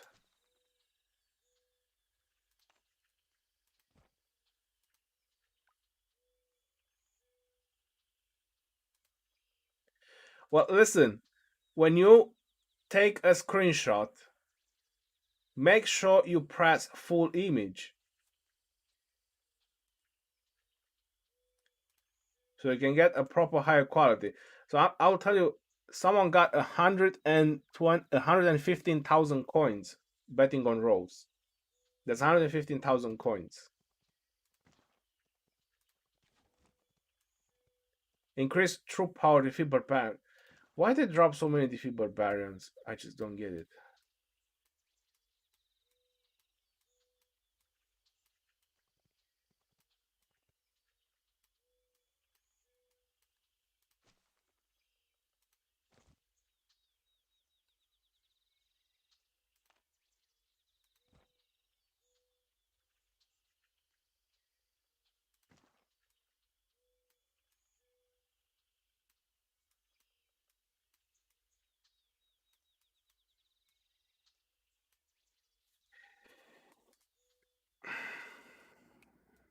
When you don't need those ghosts, you find a gazillion of them.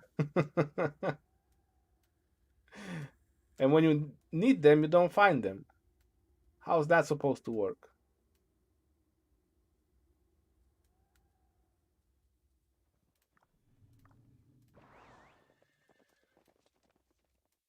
I just need 2 random training ones or building power increase or something. Just so I can get my last bit. Waiting for the Duke.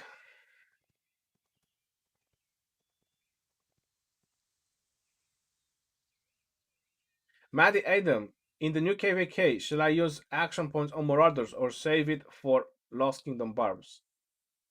If you're going for the heroic anthem, you can kill some of the Marauders. It's nothing wrong. The Marauders is still good rewards, but save the majority of your action points for KVK. You need to help the kingdom to get a good rank. You can't be so selfish and just save for yourself. Hey Roger, is 30k gems worth it for the 30 sculptures for free to play? I've done a video about the event.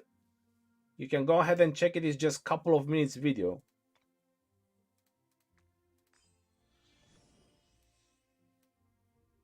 My recommendation would be that it's not worth it to spend 30,000 gems for 30 sculptures. It's much better. There's plenty of other ways where you can spend gems, like the VIP shop, right? It's a lot of things you can get in the VIP shop. Oh shit, I got Duke.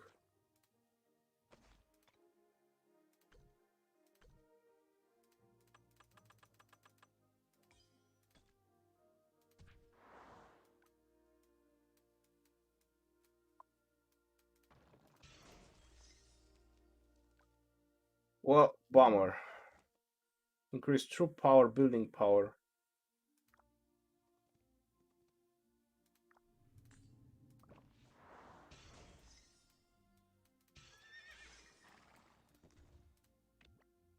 Alright, I say tier 4, yeah.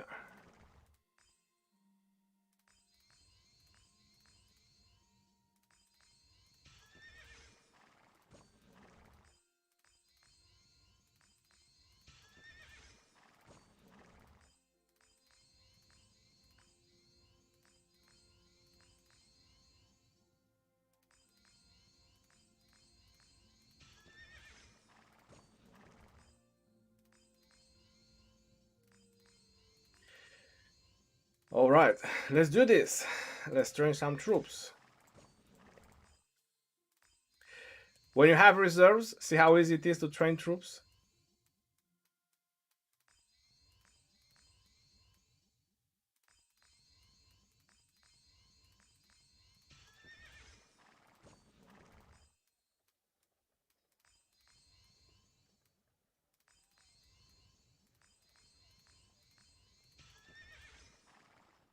"10 days and 4 hours. That's a really good value.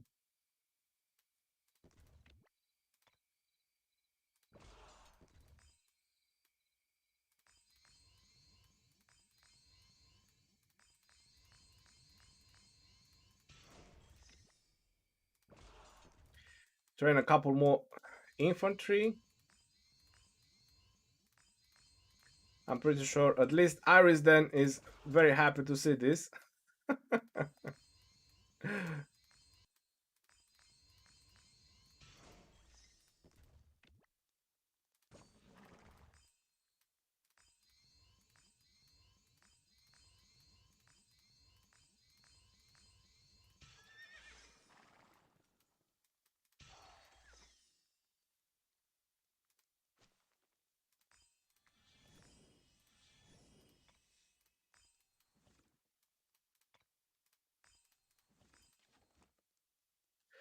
Just 149,000.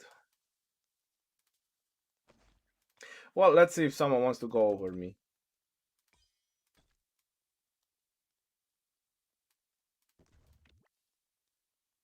Eesh. Not a very good choice. I was thinking to buff Thief.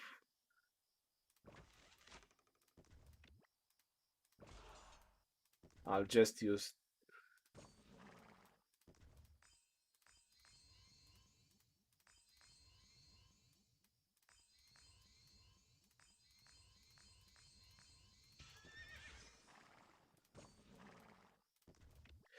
And yeah, just like that.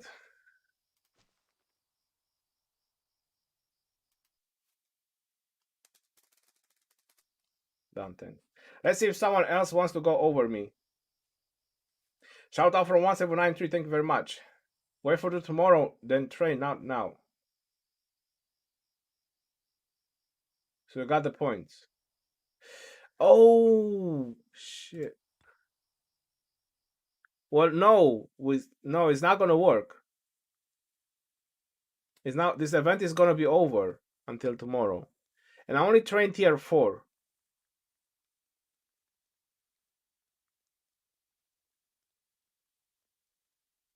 Yeah, it's gonna be.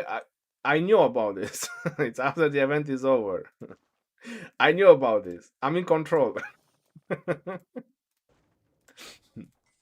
That's why I wanted to train a little bit, just a little bit.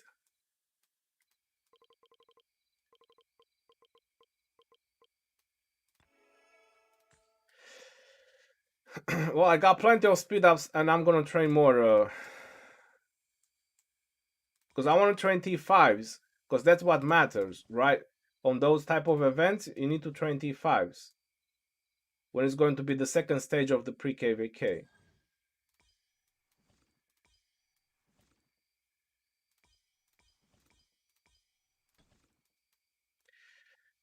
Right, yo. Let me get this guy back. Let me see if I can get another rune. Building speed, resource production. Building speed, troops defense, wood. Food research. Gold. Well, I think resource production is kind of the best I can get. Wood, stone.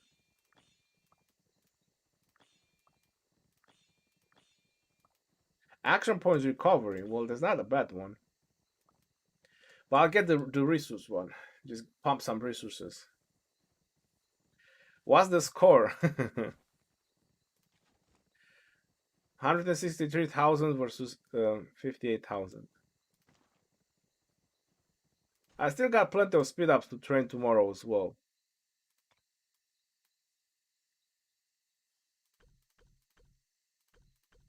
Plus the VIP shop resets, so I'm gonna buy the stuff again from the VIP shop. It's just not worth it to train tier 4 on that power event. And this was kind of an opportunity to train some tier 4.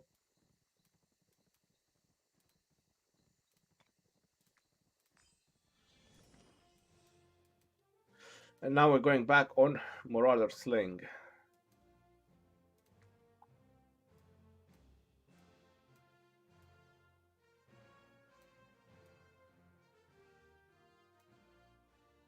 Also getting ready for the next game, 31 minutes until the next game. I forgot where I was.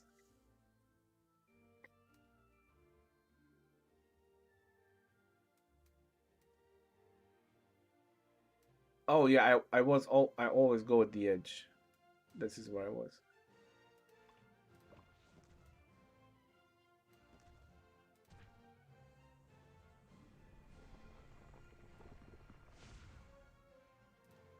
And with this, I think I can finish my building power increase. That's it. Accept, go, claim.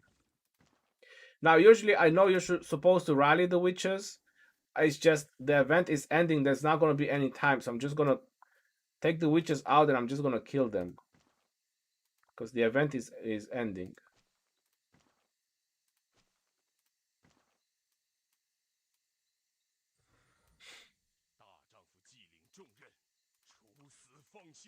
We are also in the pre-KVK, so it's not much I can do about it. 2. No, you're going with Sir Pelagius. I got no commanders to level up right now. Figure that. Boudica and Pelagius, they never die. They heal so much.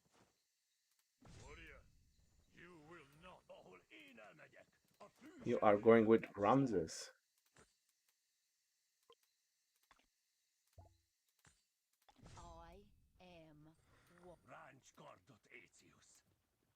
Ha! I finally have enough calves.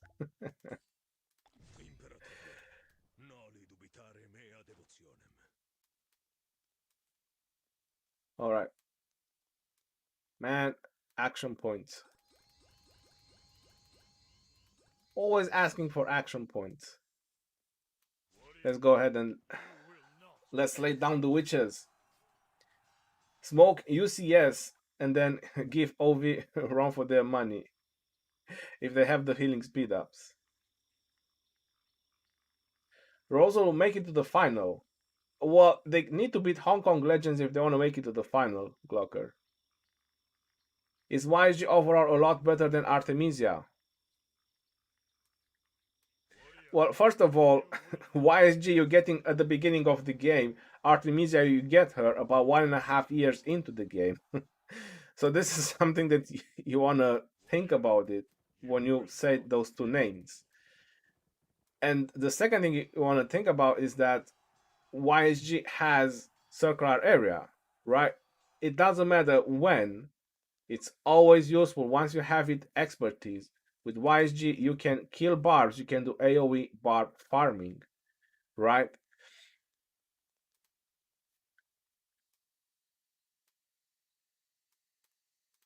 While Artemisia has just up to 3 marches and just in front of her. Sorry, I'm busy now. Alright, what did I got on the witches? Epic sculptures, research speed ups, resources, that's good. Training speed ups key.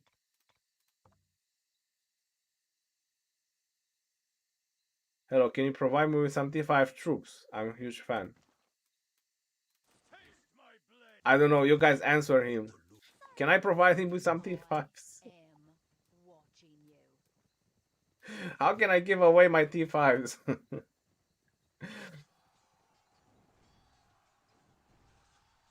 I hope it's gonna be an entertaining KVK. That's what I'm hoping for him. Provide him. I am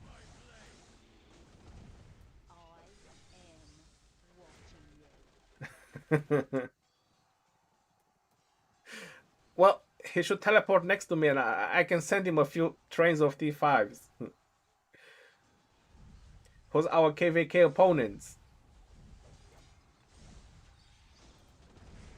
Our KVK opponents. 1412. Hope I'm not mistaken. 1446.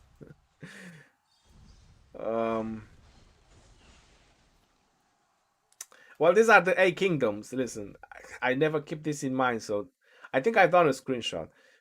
1412 and 1446 is the 8 kingdoms that are our opponents. 1411 and 1415 is us, which are the 8 kingdoms as well.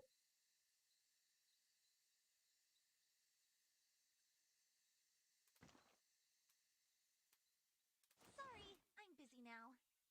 A new adventure. 446 is a port, yeah. I will see when we meet them in Kingsland. You know, when we're gonna meet in Kingsland and they're gonna attack me, they're gonna be my opponents, right? And I'm just gonna strike back. If he's gonna attack me, I'm gonna attack him. That means it's not friendly. Isn't that how it works? If someone hits you, you hit him back.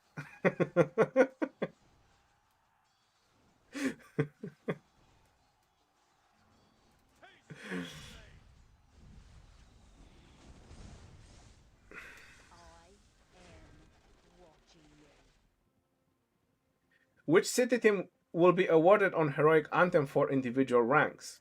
I think they will be awarded coins, not city teams.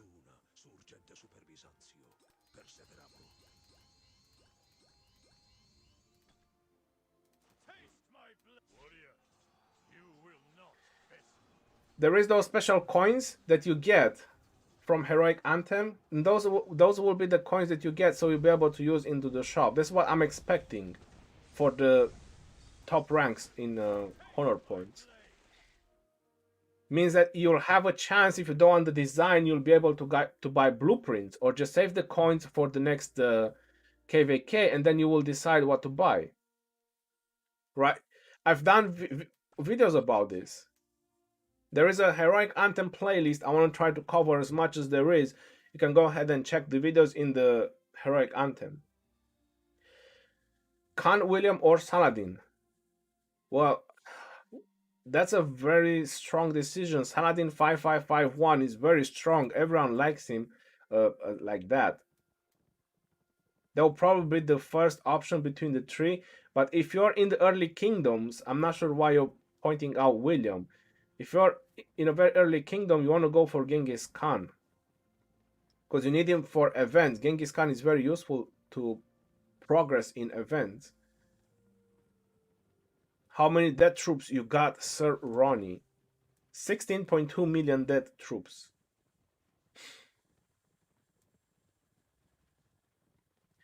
My highest power, will I ever reach it? I don't know. 571 million kills. Live none alive. I'm a master at living none alive. I'm soon gonna be an expert. I'll donate my calves and archers to you if you donate your infantry to me. Hell no. I'm not doing that trade. You don't have that many calves and archers. I have 2 million infantry. That would be a very good trade for you. Oh, I reached 8 million troops. I haven't seen that number in ages. Since the first age of man.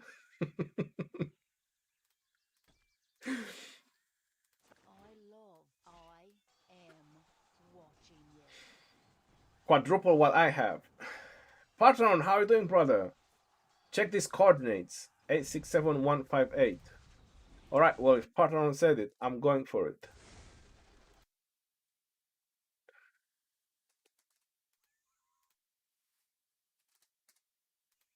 Yes, boss, sir. Yes, sir. I'm on it, sir.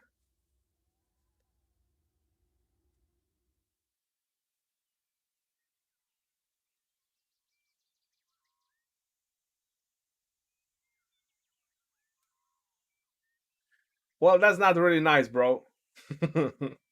That's what. No, I'm not zooming out for this. I've seen enough of it.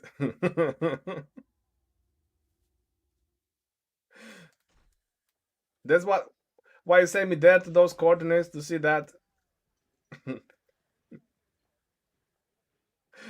Come on.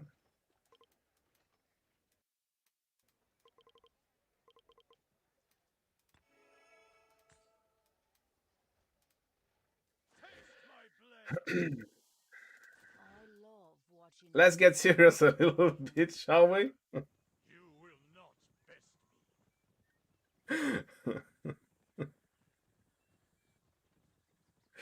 Well, of course I've seen it, but it's about PG. It's about PG things.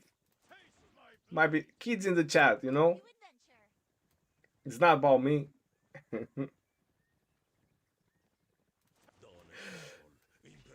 Alright, is that all? Is that what you guys see? Want to see? Alright, let's go back. Is that what you all want to see? You want to see a big Dicos?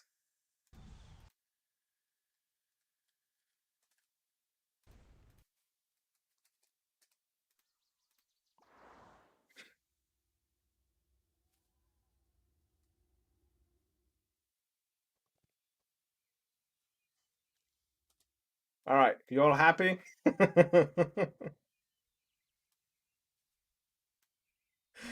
They just forgot to build the hair.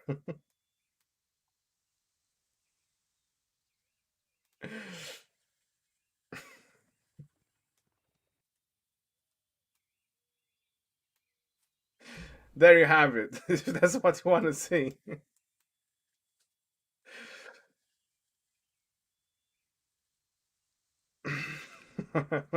What are the veins? I don't know. I don't know what this is. I don't even know what it looks like.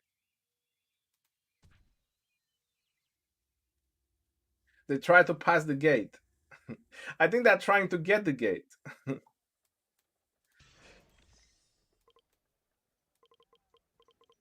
I think they I think they want to get excited and push the gate out. How about that? Maybe they just want to get excited and just push the gate out.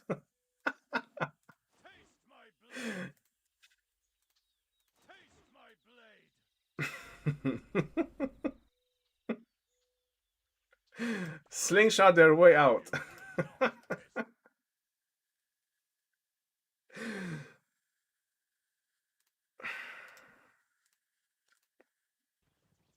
Man,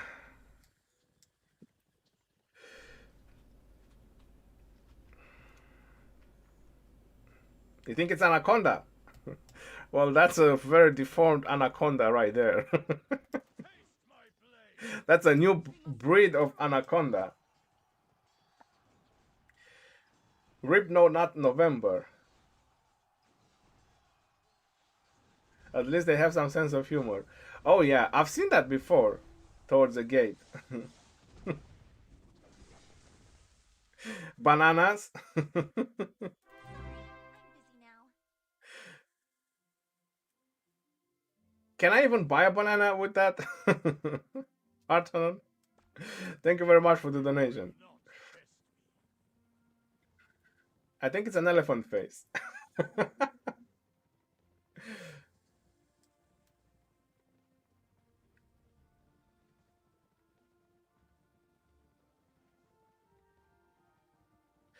Patron, where is he from?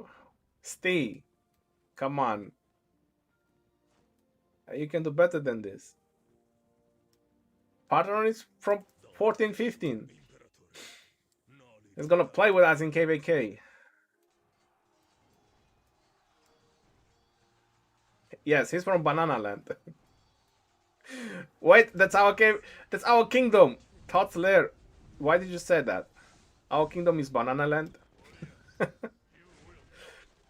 No, our kingdom is every woman's dream. That's much better. That sounds much better. Don't say Banana Land. Our kingdom is every woman's dream. That's how you should say. You're the king. You're the king. Don't know your members. Yes, Steve. Shame on you. Sorry, I'm busy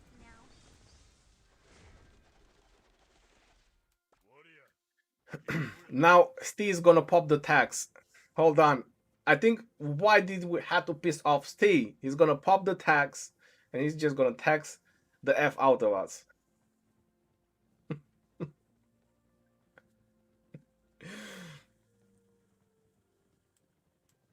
Is that what you all want?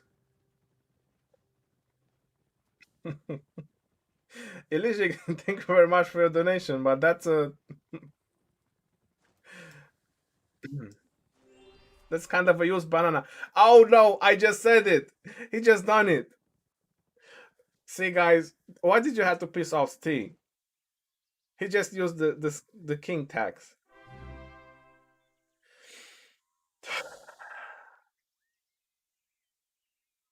How about that? Now we have to pay taxes to the king.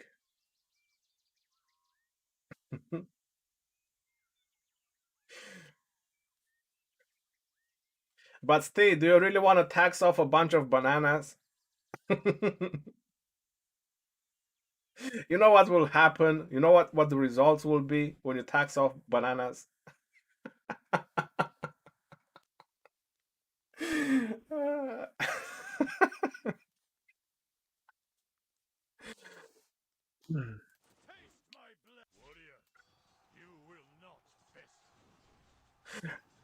No tax for Steve. Everyone stop gathering.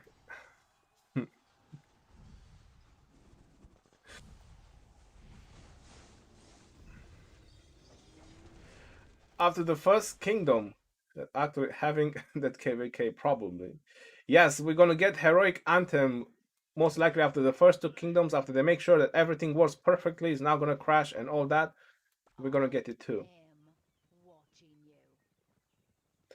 Legend Ronnie, what do you recommend a free-to-play should spend gems on after VIP 14 and Max Castle? I would recommend VIP 15 for free-to-play. The 50% healing from VIP 15 is very crucial. You got to start thinking about battles as well, and that's kind of the way to go. Where is it? It's somewhere here. Yeah, 50% healing speed, and you get some training speed as well. So it's only good stuff that you get. Action points recovery. Look at that. Epic fail! Partner, thank you very much for the donation. That's a very nice emoji. Epic fail. Sorry, I'm busy now. I hope it never happens to me, but it's a cool one. Sorry, I'm busy. We must conquer or die. Boosty! Yes, everyone stop farming. We're not farming anymore. Killing marauders.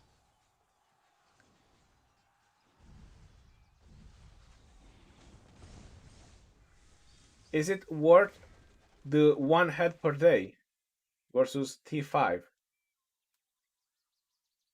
Of course, I would get VIP 14 before I get T5 if you can. Yeah, but don't neglect your research. So if you're getting close to maximizing technology, then you want to get your castle so you can still research. Even if you're doing just daily research or normal research, day-to-day research, you want to make sure that you're still researching. So you want to make sure that We must conquer or you get the castle to 25, so you don't neglect that. It's important. icy pain. A new adventure. But VIP is a very, very important role. The 50% healing, I can guarantee you that I didn't felt it on my main account because I had, I don't know, 4 accounts with VIP 15, 17 or higher anyway. So I didn't feel a difference. I didn't know how important VIP 15 is. But my alt was VIP 14, and then just through the gold chest from the alliance, he got to VIP 15, and I seen the difference on my alt, and I was like, holy moly, scrapioli, VIP 15 is really that important. That's how I felt the difference. Because all my accounts were VIP 15 or 17, so I couldn't really tell how important it is. But with my alt, with people please that I play almost as much as I play with my main, yes, I saw the difference. 3 heads a day means you can max 1.5 commanders a year on only universals from VIP. Irishton is very right about that. Getting 3 sculptures a day. Just by logging in and just collecting the heads, and you will be able to max 1.5 commanders a year. Imagine that you'll also do Arc, imagine that you'll also do a lot of other events, right? So free to play can max legendaries.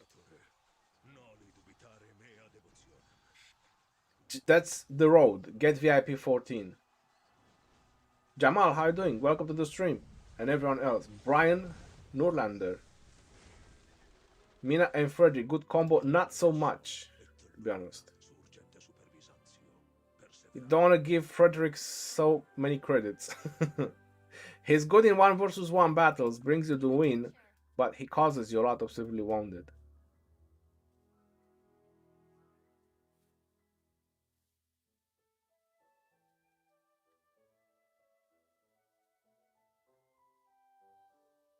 Julius, what if I have enough speed as 45 and only my castle is the bottleneck? Can I delay my VIP 14 a bit? Yes, you can delay your VIP 14 if you just want to unlock your T5, but you have to think about that you can train a lot of tier 4. I mean, look at that. I'm a 117 million power player, and I trained tier 4 in this live stream, and I keep tier 4 because they are useful. My T5s are for field battles and arcs. I train tier 4 for KVK. I kill some T5s because I don't just hold on, I don't have tier 4, I'm not going to join the rally. So I kill T5s in KVK as well. But the majority of troops that I kill in KVK is tier 4.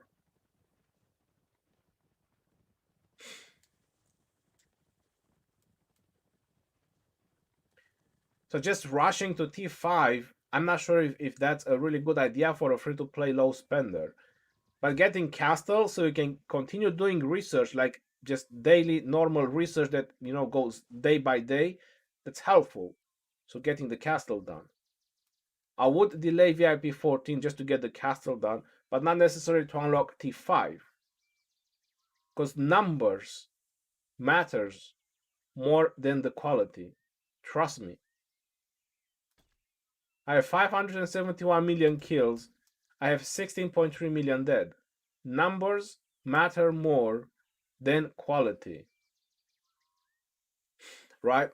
My stats can prove that I'm telling you the good stuff. Taste my blade! Warrior, you will not best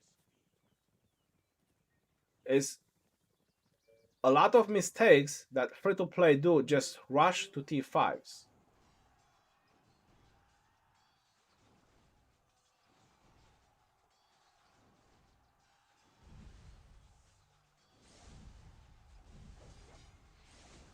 Ronnie, you think Chandra is a difference maker? Chandra is really good in Ark of Osiris. In KVK, haven't seen him yet doing so crazy. Well, why would you want to try millions of tier 1? I wasn't talking about tier 1, I was referring to tier 4. I never want to use tier 5, I will get it in maybe a year. Tier 5s are good for Arc and events. Right? Let's see. No, it's not 1 minute left. Let's go ahead and have a pick. It's 7 minutes left until the game is going to start. Ladies and gentlemen, Hong Kong Legends versus 1 AVG. 3.3 billion versus 4.2 billion. Hong Kong Legends, they are the champions of the previous season. Another interesting game is going to be JWM versus 411S, which I already bet on them, and K374 versus Dream League. We still got 7 minutes until the game is going to start, so let me kill a couple more marauders. All right? We will be back at it, I promise. I'm probably gonna crash 2-3 times again. I'll need to reinstall BlueStack after. That's gonna fix the problem. Full of level 3 pass. No! We're getting invaded.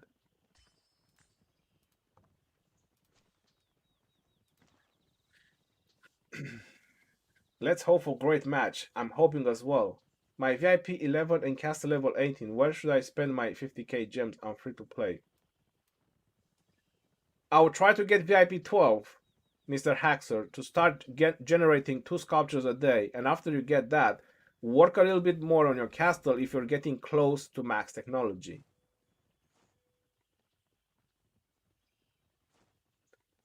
Yeah, it's better to be focused to rise VIP. It matters a lot in many ways. Exactly. You saw when I trained my tier 4 that I was spending 10 days and 4 hours for a 22,000 reserve. That's because I'm VIP 17. I'm not saying that you will reach that as free to play, but at VIP 15 you get all these goodies, including training speed as well. A bit more of action points, so when you log in, you'll have 1,100, not 1,000.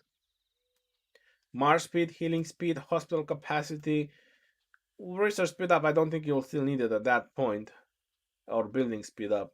Action points, recovery, gathering speed. This is the only difference on VIP 17 is the all damage, which is pretty good, and the training speed. And the action points limit helps. 1,350? I didn't know. I thought it's only. Yeah, it's 1,300. I thought it's only 1,300. Alright. I learned something new today. How was your bet luck previous match? I think I'm on plus so far with winnings on the bets. I won on rolls, but I only bet 150. I feel sorry for only doing 150 because I was not expecting. I said, you know, just in case. Like I bet on raise. You see, I just put 150 just in case. Should have gone a little bit more. Now my hopes are on 411S, 1,000. Imagine if they win this. This is 20 and 4 times or something like that. It's about 23 times. I'm gonna get 23,000 coins. I'm gonna empty the shop. If I win this, if 411S wins, I'm not gonna have a second thought. I'm just gonna empty the shop. Everything. I'm gonna buy everything. I don't care. Make sure I bought everything, and after that, who cares?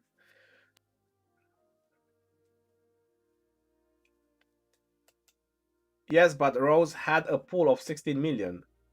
So that's only about 12 times your win. You can tell by the amount I won.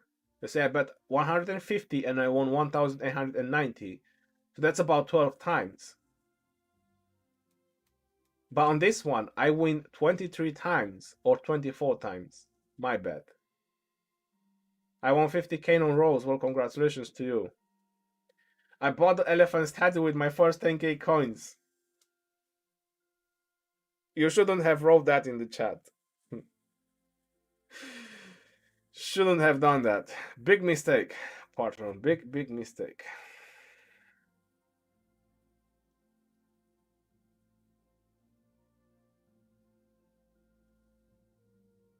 You said a little ago it is not cool to go to T5 fast for who is free to play. Do you then recommend spending speed ups on technology? Well, you do have to spend speed up on technology because you get research speed ups anyway. Igor Rodriguez. So you get research speed ups by just doing events, going into KVK, and so on. And a little bit of universal because you don't want to just stay low power, right? You don't want to be 20 million power with 3 million troops. You want those troops to have some quality. So getting the majority of your research done, get the most of it, 9 out of 10, will help out.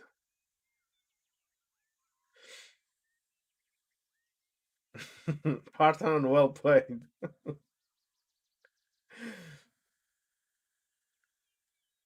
These coins don't carry over for the next Osiris. Yes, they don't, and you only get 1 food per coin.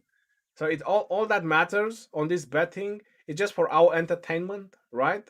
As bettings. And the second thing that matters is that you empty the shop. These are the most two important things. After that, it just doesn't matter how many coins you make.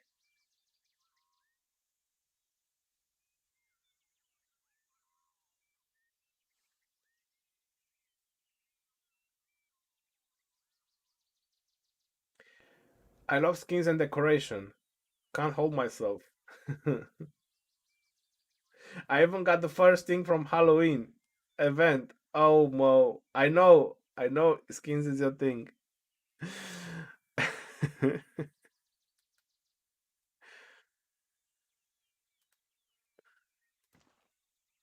All right, ladies and gentlemen, 40 seconds until the game is going to start. Hong Kong Rangers versus 1AVG.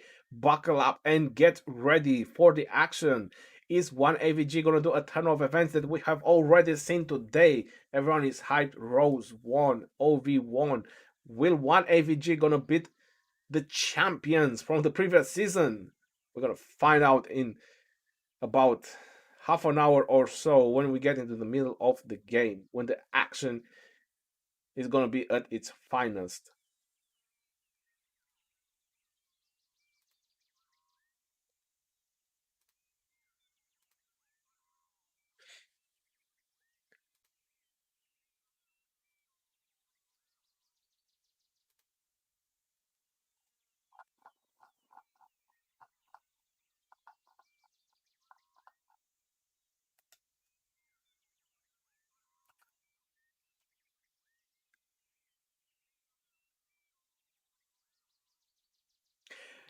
Even Discord is lagging right now. This is crazy. All right, let's get into the game. 2 minutes and 20 seconds until the battle is going to start. Right now is just the preparation. Let's see who is on the left side. You see them over here. Hong Kong Legends, the Season 2 champions. Ladies and gentlemen, they are being challenged by 1AVG. And on the left side, we have the champions, Hong Kong Legends, teleporting in on a order because they want to make sure that the important players are inside on the front lines. That's exactly what is happening right now. This is the reason why you don't see huge teleportations at the beginning. They have 3 minutes. Nobody needs to rush in. You want to make sure that the players who don't teleport first are as close as possible to the gate so they can refresh their armies faster. On the right side, we have the challengers. 1 AVG, led by Mad, no other than Phantom. 300 million. Holy smoke. I didn't know he's so high power. I thought he's about 200 and something million. He's 308 million power. That's a lot. Xerxes and Summer over here must be Dragotin as well. Where is he? He's not playing today. He's having a hangover. Oh no, he's somewhere here in the back. There you go. Dragotin 307 and Super Beta. 120 million power. He pumped up some power as well. A lot of power players in 1 AVG. Let's see how they will play this game. This is going to be a very interesting game, and I hope they'll make a nice display.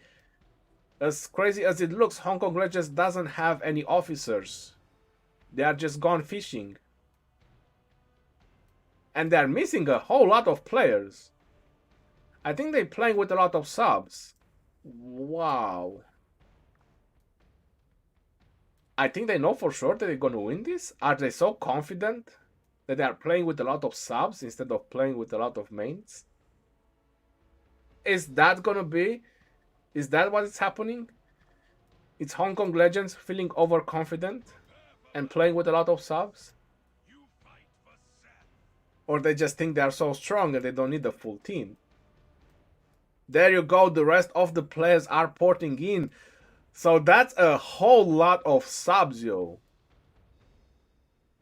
That was 10 subs right there. Holy moly, scrapioli. This is going to be insane and this is going to be intense, ladies and gentlemen. Hong Kong Legends is playing with about 10 subs. This is not something you see every day. Tier 1 marches going out of the gate. First thing first. Bowser and Mad Phantom as well, going straight for the outpost. He could have just get the caravan and then get the outpost. If you done that, that's amazing. I didn't catch it. The train of T5 marching out from both sides. First outpost being captured. Hong Kong Legends going strong as well out of the gate. Gathering marches as well, and everyone for the victory. Oh wow, that's 4 marches of tier 1. What's the 4th one? Why did it disappear? That's magic. Is Hong Kong Legends playing with magic? That was just me lagging. No, it was just me lagging. It's only 3 marches. So I don't get it. They do that every game. I'm always expecting like super high crazy strategy with these tier 1 marches when all of them just march out of their gate and then all 3 go for the outpost and then they go back. I'm speechless. I don't know what else to say. Right, the first obelisk and the outpost have been captured and it's same for 1 AVG. Ooh, looks like someone wants to play dirty. Ice. Ice baby. Spotted you. They're gonna stream snipe. Hong Kong Legends is going to stream snipe now. Marches going for the Sky Altar. A lot of marches going for the Shrine of War. And the tier 1, Leo the Lionheart, wants to stream snipe this obelisk. Will he manage to do it? No, he won't. Hong Kong Legends is not playing games. He's sending a double C rally, a super fast rally with Genghis so they can get in there as fast as possible. You don't play tricks with Hong Kong Legends. You know, take no cookie. No cookies for you today. What is happening on this desert altar? There is literally nobody yet. And Hong Kong Legends is all over their Shrine of War. Attila Takeda rally. Hong Kong Legends wants to play aggressive. Yes. 1 AVG, they need to disband this rally. They need to protect their desert altar, or just this is going to look very bumpy for them. Obelisk being captured. Wu Zetian waiting over there. King. Wu Zetian from King. To get inside, just one march going for the Shrine of Life. That is not enough. I can guarantee you that is not enough. What is happening on the top side? This is the closest side. Double C rally going in. Double C rally coming in. Marches from AVG going towards the desert altar. I'm not sure this is going to be a good choice trying to play aggressive against Hong Kong Legends, but we might just see that. One AVG might just hope for the best. Shrine of Life being secured as well. Sky Altar being secured by one AVG. Plenty of marches over there in position. Rally got disbanded by Hong Kong Legends, and they going for the Sky Altar. This should have been well known. More marches are going in for the Sky Altar, but the moment they capture it, there's going to be a proper garrison, and it's going to take some time to take it down. Well, I don't see any proper garrison. Oh no, Lily SDE, it was a little bit late. What are you doing, Lily? She was supposed to get there in time. She didn't pay attention when the rally got disbanded because she is the garrison. 23 seconds. All the Hong Kong Legends members, they're just playing around. Papa Beda is too close to get in. Hong Kong Legends, they know better. You don't have to stay inside the circle. You need to stay somewhere around outside the circle. And I can guarantee you that Hong Kong Legends will get in first. And no, one AVG got in first. That's surprising. Alright, so one AVG, they took their half except here on this part, and looks like Hong Kong Legends just put the garrison over there. It is a YSS which is causing some damage. Hong Kong Legends is pushing in since they got the building, but the swarm is real on this desert altar. Reinforcements going in. The swarm is still going in heavily on this desert altar. A lot of marches and a lot of power is on that desert altar right now. Everyone is swarming with everything they have. Reinforcements are still going in on the desert. I'm not sure if you're noticing the health bar of that YSS going up and down, up and down, up and down, up and down. That means that it's properly reinforced and they're trying to keep up and top up with the troops as much as possible. There you go, another reinforcement went in, because once the swarm is getting diminished, they're not going to do so much damage. More marches from Hong Kong Legends coming in. They want to keep this desert altar. More marches from one AVG are already in pursuit and pushing on this side. Very, very nice move from Hong Kong Legends so far, but one AVG is holding strong. There was a push from one AVG over here, or they're still pushing. A lot of marches on standby right now.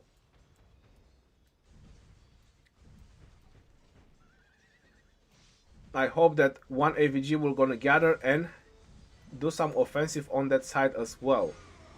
Whoa, Ricky from Hong Kong Legends is using Harold with Leonidas. And finally, one AVG, they got back their desert altar. Phew. Heavy pressure going on the Shrine of War from one AVG. 5 minutes until the arc is going to spawn. Hong Kong Legends is already mobilizing middle. That's a very, very nice move.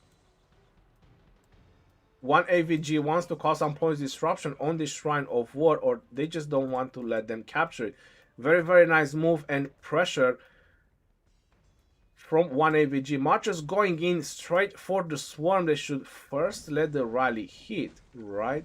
And that's an Attila Takeda or an Attila and Chandra. That's an Attila and Chandra, ladies and gentlemen, going on the Shrine of War. There is a Charles Martel and a Constantine, surprisingly.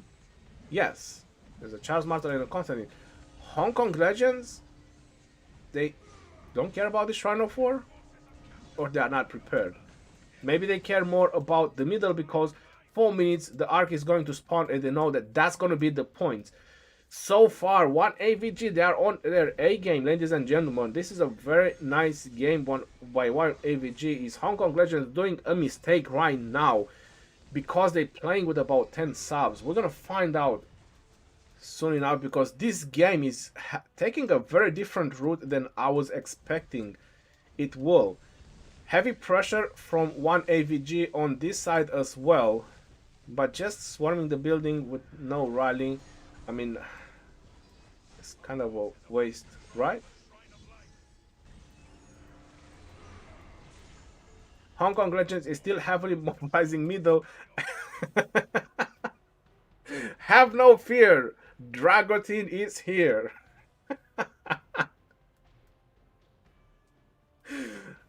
The man of the hour.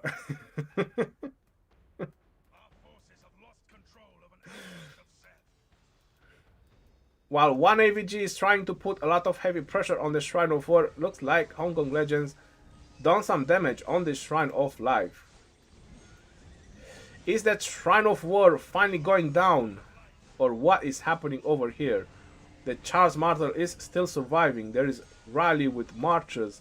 Super Bella is waiting for reinforcements, but there's no needed. Who needs reinforcements? That Shrine of War might just go down. A lot of one AVG marches in the middle right now. 2 minutes and 30 seconds until the arc is going to spawn. Hong Kong Legends is heavily mobilizing middle as well. Yikes, that desert altar is not looking great right now.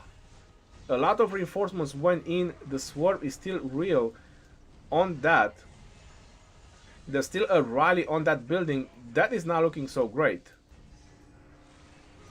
Hong Kong Legends is causing some points disruption. They are on the lead right now, but one AVG, they are doing very great on countering everything. And no, a march went in right before the building went down. Wow, that was insane. Before the Shrine of War went down, someone just went in. And looks like one AVG is already pushing on the Hong Kong Legends. They are already fighting. I'm not sure if they already used buffs.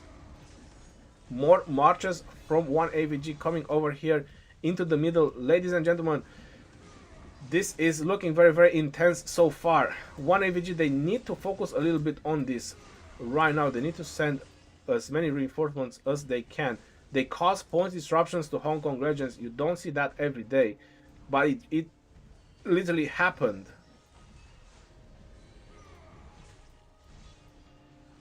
This Shrine of War is still standing.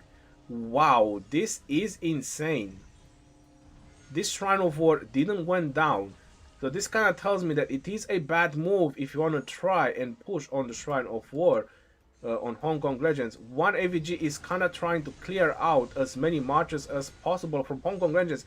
One AVG is winning the middle, ladies and gentlemen. They are demolishing all the Hong Kong Legends marches right now. What is happening over here? This is magical what is happening right now. More marches from one AVG coming into the middle. 30 seconds until the arc is going to spawn, and someone from Hong Kong Legends is just circling around trying to just snipe that arc. Dragotin is on pursuit, but he kind of changed his mind.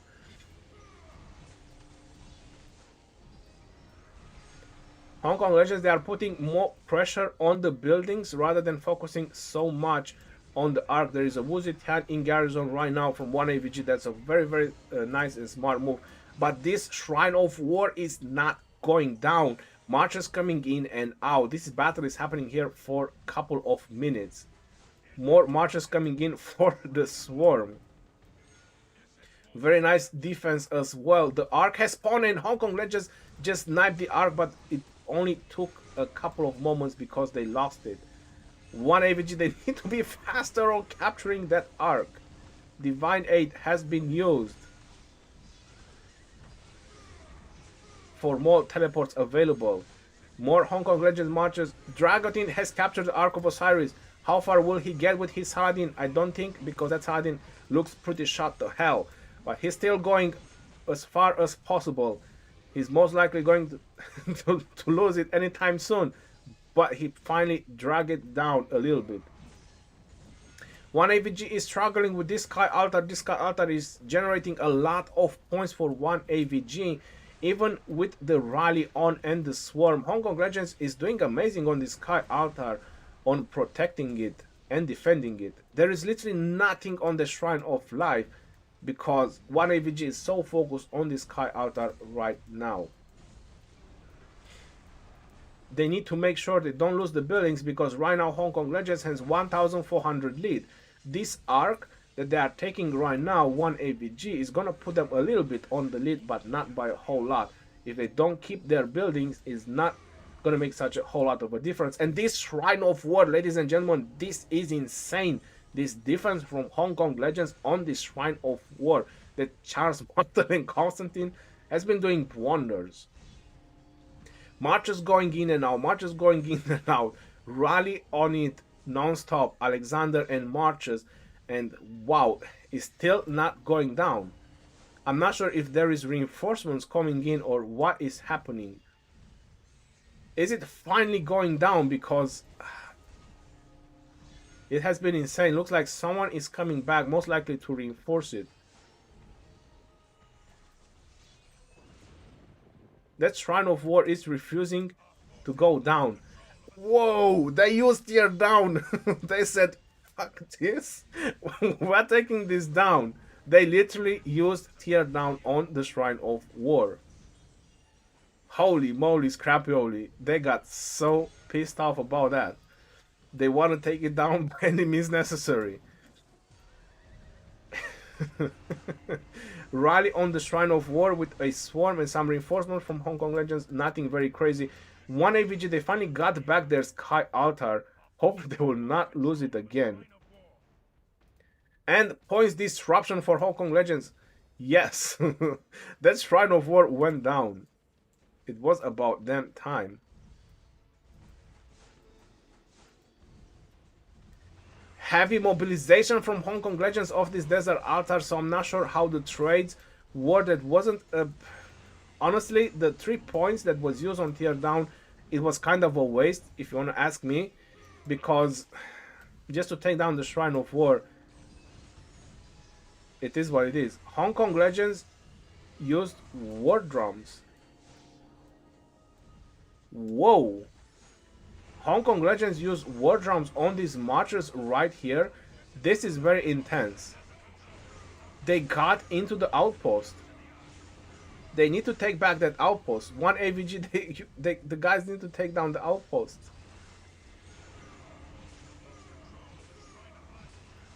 Because Hong Kong Legends, they can capture it.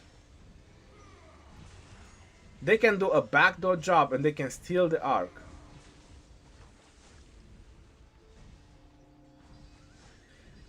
Is that going to happen? That would be insane.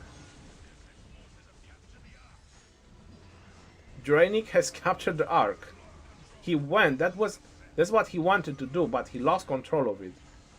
Wow, this is very intense about this Ark right now. Hong Kong Legends, they also got this Desert Altar, and now they are heavily reinforcing, doing some amazing job. War drums have been used by Mad Phantom as well. Crazy play so far. Hong Kong Legends is still sending marches, and now they are trying to drag the Ark down. They are still sending marches for this Ark. I don't think one AVG should give up this Ark so easy. I think they should still need to send marches. Wow, look at Hong Kong Legends still sending marches for this Ark. It's right at one AVG's doorstep, and they are still sending marches for it. They don't want to give up on this Ark. They are on the lead by 2,000 points. And this Ark can mean a lot. They even used a defensive march as well. Wow, they are keep dragging the Ark down. They are just massive. This is massive what is happening right here, right now. Is one AVG gonna lose the Ark when it was right there on their front doorstep? Is that what is going to happen right now? This is crazy. This Ark is supposed to be for one AVG right now. Desert Altar is going to be captured at some point in 50 seconds and is going to start generating points for Hong Kong Legends. More reinforcements going in. And what Hong Kong Legends is doing right now is just delaying time. By just delaying time, they get more points per minute because Hong Kong Legends is doing amazing on points per minute. They are already on 2,300 lead, right? So the more time they buy with this arc, the more points per minute they get because they're just doing better on that. So they are adapting their strategy. They send these marchers as sacrifice, which apparently they're even dragging this freaking arc down, right? Because they have this desert altar right here, so they could capture that arc over there. They are sending marchers. This is crazy. If that's going to happen, if Hong Kong Legends is going to take the arc from that outpost and just deliver it to this altar, it's going to be insane.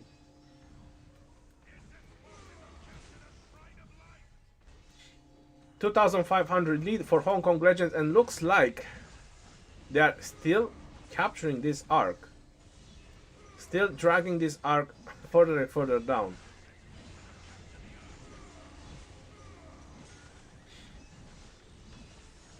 Look at that. IC Plus from Hong Kong Legends. They have captured the arc.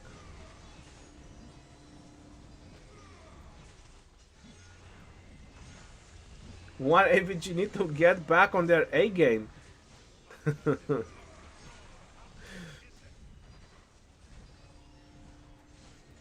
Swarm on this desert altar without any rally is just a last of marches. Yeah, Bowser is swarming the desert altar. But Hong Kong Legends now they can send all the focus, they can send all the marches in the front. Look at that, they are even sending the marches inside the building because they know that this is going to be the whole action, because they know that it doesn't matter so much. They took the marches out from the Shrine of War just to come over here on this desert altar and defend it, because the arc is almost there and looks like Ice is finally captured the arc and is trying to drag the arc towards their buildings, because oh my god, this is amazing move from Hong Kong Legends right here, right now. Keep dragging this arc on the opposite direction.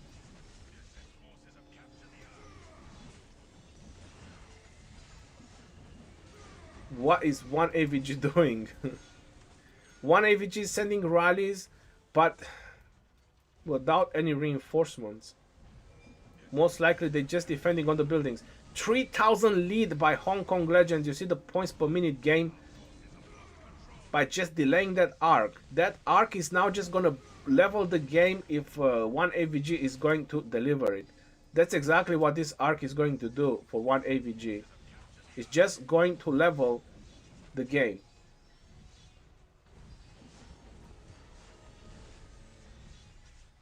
And Hong Kong Legends is sending more and more marches over there. This is literally insane. This building is still being held by Hong Kong Legends. More and more reinforcements coming in, more marches going for that arc. And that arc is being dragged down by those double Cs. Crazy, crazy play by Hong Kong Legends. And if you're wondering how those double Cs are not dying, is because Hong Kong Legends, they are single target dragging those double Cs. The moment one AVG players are selecting that double C is just circling around because he has the mobility to do it. And that's why there's so many double Cs from Hong Kong Legends able to keep drag and carry the arc. And now there's another double C, look at that, capturing the arc so you can get it even further down. But why is that building still not being captured? We will be right back.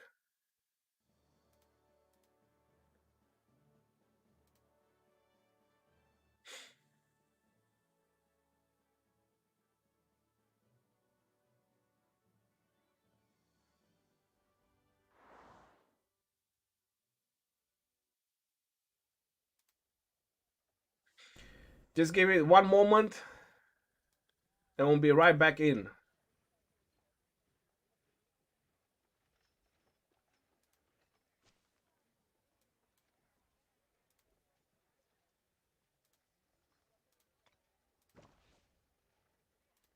Let's take a sneak peek what is happening on the other games. Looks like League is losing, K7374 is winning. One JWM versus 411S seems to be a very equal game. BBTH versus SNO seems to be a very equal game. But let's go ahead and let's continue watching our game. Hong Kong Legend is leading by 3,600 and delay detected. Alright, finally.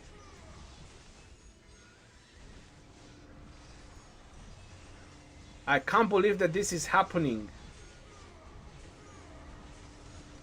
One AVG lost control of the Ark of Osiris. Wow, the Ark of Osiris almost got there to the Desert Altar. Hong Kong Legends is still sending marches for this Ark. This is insane. 4,000 lead by Hong Kong Legends, and this Ark is going nowhere. This Ark is going nowhere. This is what Hong Kong Legends want. They just wanted to bring one AVG to the point where it matters micromanagements. Hong Kong Legends is doing so good on the micromanagements, and they're just showing and they're just flashing their power on this very nice micromanagement from these players of just capturing and dragging the Ark for closer and closer with those double Cs. Look, a double C coming in from Hong Kong Legends right on time. Valiant stand from Hong Kong Legends, but I think that was too late or not. Is that building going to stand because of the Valiant stand? There is no marches near it to go in. No, Ray is going in. He went in. Holy moly, scrappyoli. That was on point with the Valiant stand. More marches are coming in. Amen and Setsuna. Yeah, there you go. Marches are going in. Valiant stand on this Desert Altar. That was amazing play from Hong Kong Legends. They are playing on the front yard of one AVG right now, not caring. Look at that. The building is almost back full. This is crazy. One AVG King is dragging the Ark down, but Hong Kong Legends, they bought enough time. They bought the time they wanted. It's almost 5,000 lead. 4,400 lead for Hong Kong Legends. That Ark is not going to mean so much. This is such an amazing play right now. One AVG started playing so good, but now Hong Kong Legends with this micromanagement, they're just showing that this is the cracking point for one AVG when it comes to this small micromanagement, the gameplay from the players, the small plays that players are doing. And they are just adapting. Hong Kong Legends is just adapting. Look at the Valiant stand on this Desert Altar. This Desert Altar is still standing, ladies and gentlemen. That was not a wasted point. Those points were not. I thought they were wasted. I thought that building is going to go down, but it didn't went down. All these marches are very low health right now, and that's going to be it. Hong Kong Legends is still holding this Desert Altar. They are generating a gazillion of points from one AVG's own Desert Altar. And it is not over with this Ark. This is the first Ark half an hour into the game, and this is the first Ark. Can you believe this? I did not expect such a gameplay from Hong Kong Legends in this game.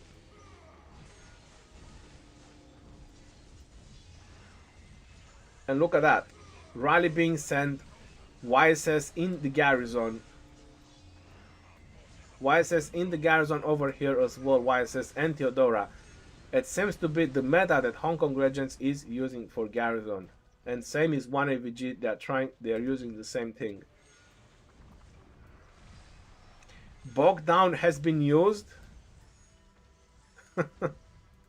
Will this Ark finally be delivered? Yes! Score! 1AVG, they finally took the Ark, but look at the lead. Look at the lead, 2,300 in favor for Hong Kong Legends. Hong Kong Legends got the points they needed. They got the advantage they wanted. And then they decided, let them take this Ark. We are on the driver's seat right now.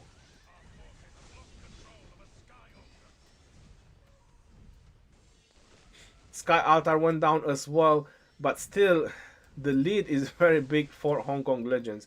One AVG, they need to gather their thoughts, they need to stop losing buildings, they need to master their A game, whatever they doing or whatever they need to do. They need to just do it better. Get on the middle, get the next arc, and get things done. This is exactly what they need to do right now. But they are losing the Desert Altar, which is something they shouldn't lose, but they are.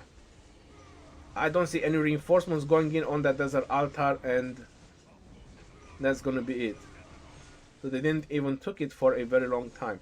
There was a lot of reinforcements in there, 2, 4, 5, 9, but the swarm was fresh from Hong Kong Legends. And now I'm pretty sure there's going to be a Garrison going to put inside. Look at that. He's waiting over there. The YSS is waiting over there. He's going in. He's going to be the captain. And that's going to be it. It's going to be a nightmare to take down that Desert Altar again.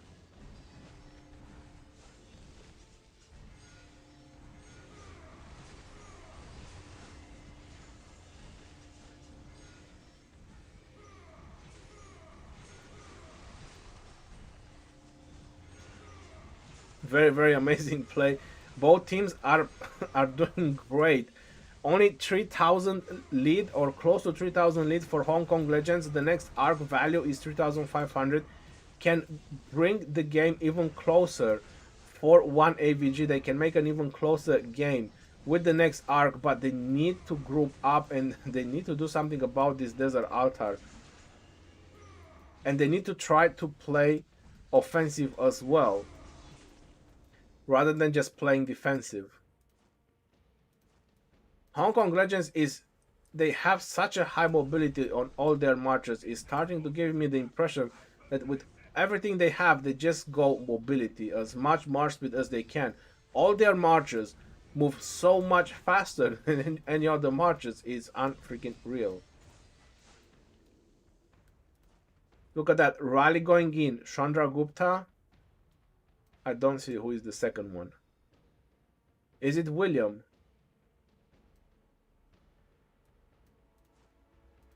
The first one is Chandra. The second one looks to be William.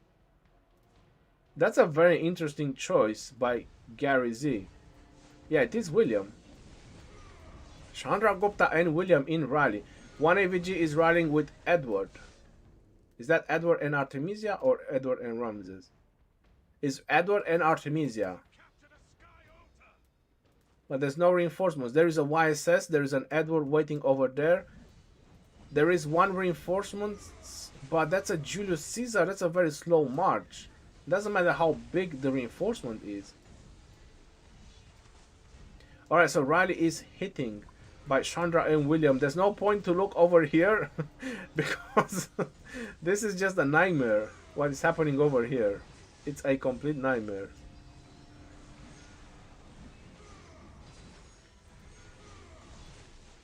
Valiant stand by one AVG, but isn't it a little bit too late?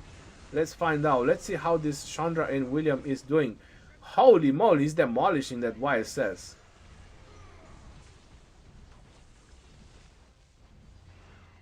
Is Chandra and William really that good? Probably people should have tried it more. Look at that. That YSS is not looking good. If that's not getting any reinforcements, and there was no reinforcements being sent. Look at, there's really nobody going in. Holy moly. Nobody went in from one AVG. That's a big fail. Now we need the epic fail emoji in the chat. And there you go. YSS as a Garrison. YSS and Theodora as a Garrison.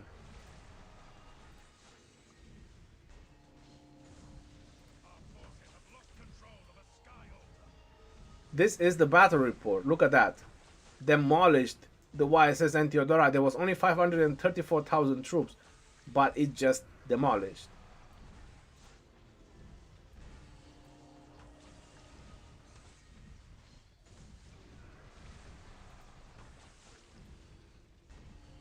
Very, very nice. Why didn't people went in? The offensive on the Sky Altar worked, but Hong Kong Rangers, they are on 4,000 lead right now. And one AVG is still trying to get back their half of the building. Look at that. Hong Kong Legends, it's all over the middle. 2 minutes and 30 seconds until the arc is going to spawn. And they are all over the middle. Is one AVG losing it? Is that about it? That is insane. That is really, really insane.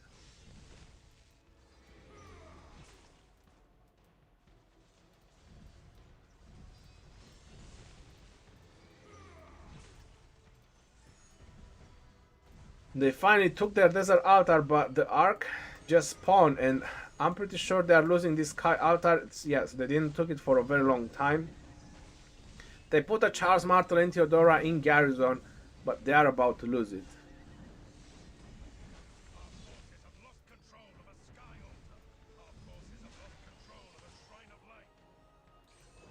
They took back their Shrine of War. Teardown have been used by Mad Phantom on the Shrine of War. They definitely want to take it down. Will it worth it though? Looks like a march is going in. These swarm marches are pretty short. I'm not sure if it worth it to tear down. 1 minute until the arc is going to spawn, and where is AVG? They are nowhere to be found.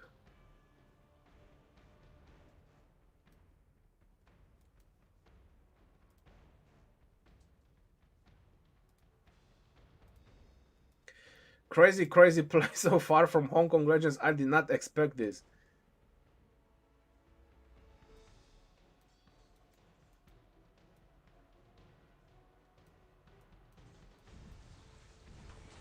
Tear down on this Shrine of War, and this Shrine of War is still not going down.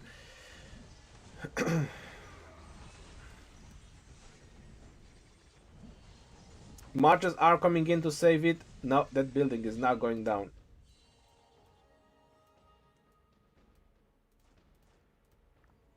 Shrine of Life is back on their position, and looks like the battle for the arc has started. 4 seconds until the arc is going to pop, and they are already capturing it. The Hong Kong Legends is already on point. It's Drainik that is going to capture it, or Dainik. Yep, there you have it. Double C, and we're gonna see a mobility buff right now on him, so he can get as far as possible, and that's gonna be it. If Hong Kong Legends is gonna take this arc, that's gonna be it, ladies and gentlemen. One AVG did their best. Very, very good start for one AVG, but Hong Kong Legends, they just adapted throughout the game. War drums have been used. One AVG used to the death. Holy moly, scrappy-oly, they used to the death. Will they be able to have a turn on events with this buff? I can't believe this. I was not expecting. One AVG has captured the arc. I was not expecting to the death right now. Let's see if this is gonna have a turn on events. Let's see if one AVG will be able to get this arc. Hong Kong Legends responded with the same point. This is insane. Hong Kong Legends used to the death as well. They said, no, you're not taking this arc. Holy moly, scrappy-oly. That was a very, very nice move from Hong Kong Legends over there. Using the same coin, they said, no, you will not take this arc. This arc is ours. This is what makes a good management on buffs. You know, it was on point. Hong Kong Legends was on point, countering everything, literally countering everything that one AVG has tried to do. Very, very impressive.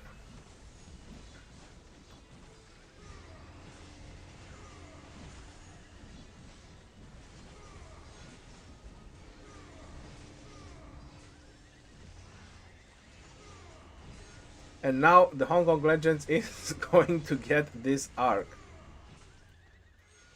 Insane, insane gameplay from Hong Kong Legends. I do have to say that so far, I think one AVG had the best shot of trying to beat them. From this season 3 of Osiris League, from all the games that I have seen Hong Kong Legends going against, one AVG gave them the hardest match. They done their best. I mean, you can look at the score right now, it's just 4,000 difference, right? Hong Kong Legends is taking this arc, which is 3,500 points, but I can tell you that from what I have seen, from my perspective, one AVG gave them the hardest time so far in Arc of Osiris.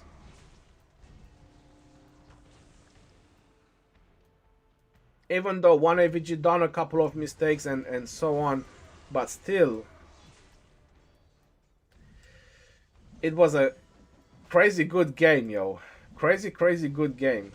Most of Kingdom 1030 members already have coins, including sub accounts.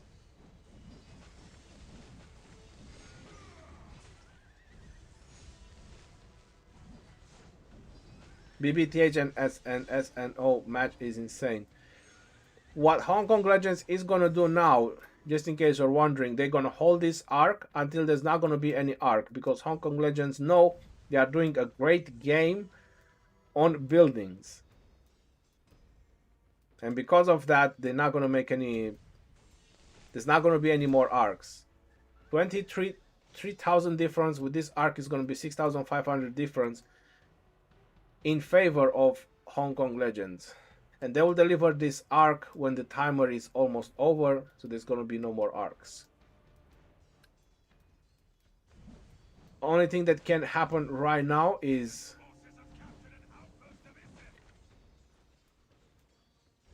swarming buildings.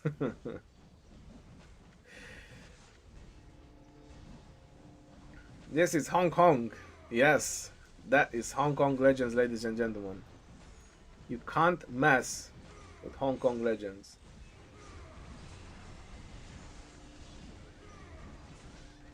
It's a done deal for Hong Kong Legends. Yeah, they're most likely going to win this.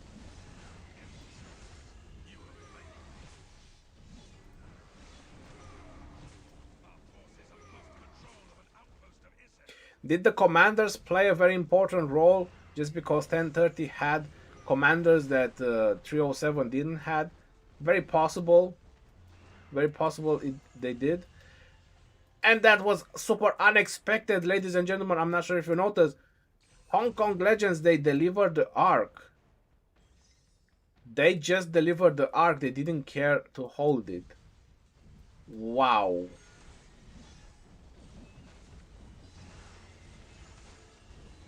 Mad Phantom used the war drums on this one, but there was just a few marches left.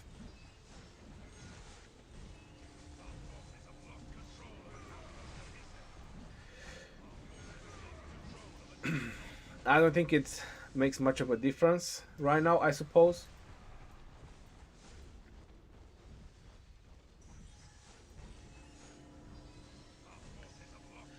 This desert altar has fallen. It's in favor of Hong Kong Legends. I'm pretty sure Garrison is coming in, and look at that. How can they be all over? They are swarming with marchers. Hong Kong Legends, they are swarming with marchers in every direction. It is insane.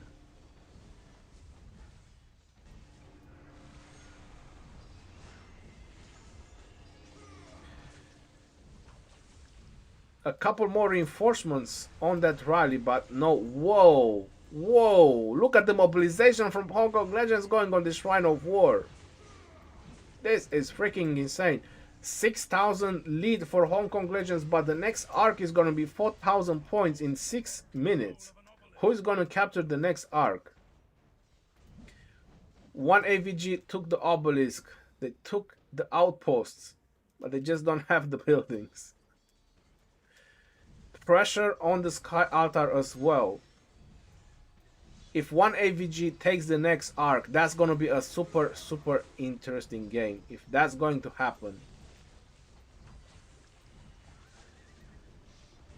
People are already fighting, they are already dying, and so many Haralds from Hong Kong Legends. Haralds and Alexander Haralds.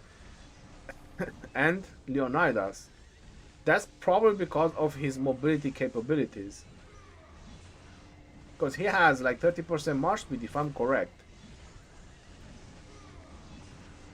Yep. Everything you see from Hong Kong Legends is just nuking marches.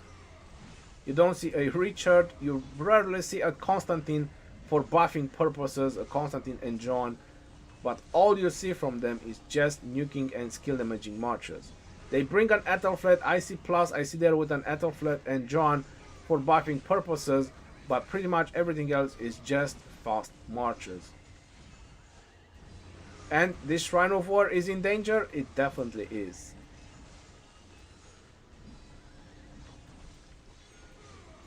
Hong Kong Legends, they are already mobilizing middle. 5 minutes until the arc is gonna spawn. They want the next arc. They really, really want the next arc. Hong Kong Legends, they don't even care about this obelisk. That is insane.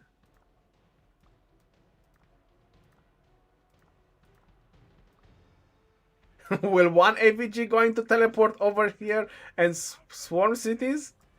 Is that going to happen? Are we going to see that? How crazy would that be? There's a couple of players with very low power that could be swarmed. Is Matt Phantom gonna do that? He has 300 million power, he has plenty of troops to spare. Will he actually come here and just start swarming all these buildings?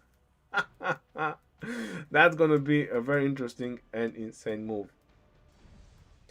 Rally is coming in and it looks like a very nice defense from one AVG on this building. Chandra and William, I suppose. Whoa, look at that. Rally has been disbanded and is going for reinforcements. They want to take down that building. One AVG took the other obelisk as well. Very interesting. They are keeping the outposts. That's insane. Hong Kong Legends, they don't even care about the outposts. One AVG has the points per minute right now. They have the points game. But I think Hong Kong Legends, they're going for the arc. Oh no, this Shrine of Life is such in... Wow, that was so close to lose the Shrine of Life. Piggy just saved it in the last minute. But look at Hong Kong Legends mobilization in the middle right now for this last arc that is most likely going to be the last arc. One AVG is also heavily mobilizing middle. 2 minutes and 40 seconds until the arc is going to spawn. This is gonna be it. Rally and a bit of swarm has been sent to this desert altar. And Matt Phantom is already doing it. No. This is happening. Matt Phantom is swarming city. What the F is going on? Thank you very much for the sub. Ladies and gentlemen, craziness is happening right now. Matt Phantom just ported in and he's swarming down cities. He is doing it. Holy moly, scrapioli. Matt Phantom in the house.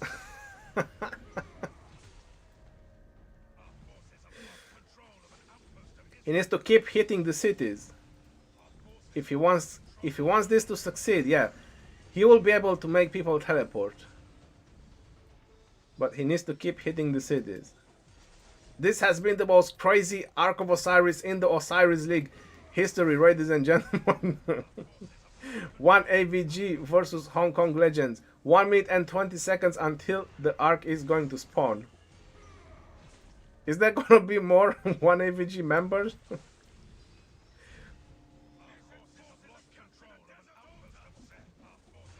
The player is keep healing, so he's keep putting out the flames. So as long as he does that, as long as he's keep putting out the flames, he will not be teleported away, but at least he's getting zeroed. Paranoia.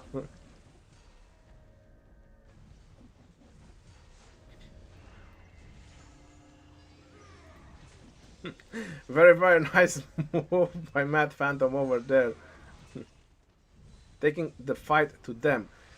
One AVG is all over the middle right now. This has been crazy. The arc is gonna spawn in 30 seconds and looks like one AVG is all over it. 6,000 difference in points. Will one AVG get this next arc? This is getting so exciting right now. This next arc is gonna be 4,000 points. If one AVG, they have a lot of provisions with this arc, they can win. But all it matters is if they were gonna take this arc or not. 10 seconds. 10 seconds, ladies and gentlemen. Hong Kong Legends is using one AVG. Mad Phantom, they has used mystical formation, buffs, everything is on the table right now. Who is going to capture the arc? Who is going to drag it down? I see Hong Kong Legends being on point with the capture, and yes, hero from Hong Kong Legends, bogged down from Hong Kong Legends to try to slow down all these marches. And there you have it. Hong Kong Legends is already moving away. An Ethelfled has captured the arc, and he's moving further down. That was the moment when one AVG could have get this arc and try to drag it down as far as possible. Insane play from Hong Kong Legends and one AVG.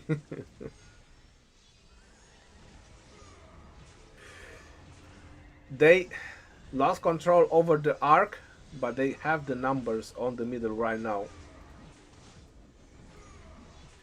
Rally and Swarm on the Sky Altar, but the arc is way more important. The rally has been disbanded. Look at that. The reinforcement rally has been disbanded to just go and reinforce this building to make sure they're gonna keep it. All these rich are swarming the buildings. They're just not doing so much. Really not doing a whole lot. Danik has captured the arc and looks like he's dragging it without any challenge. 6,000 lead for Hong Kong Legends, and with this arc, it's just gonna put them a super high. And looks like Mad Phantom has ported back. He saw it was no reason to stay here, and he just ported back. He just went there, he had a bit of fun, and now he ported back. Or no, he went on the other side. Holy moly, Scrapioli, he went on the other side and he sent his marchers out. He's going for the arc. He's going to try to stop or delay the arc. Very, very nice move. Going on to the other obelisk.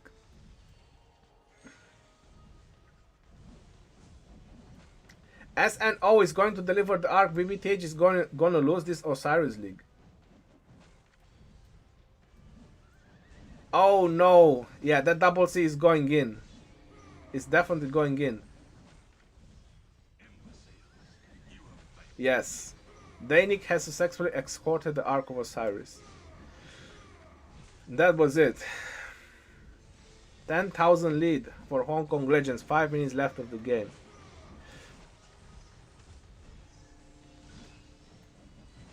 No way to catch the Ark. Yeah. But still, I'll be very honest. So far, one AVG put the best fight against Hong Kong Legends in this game.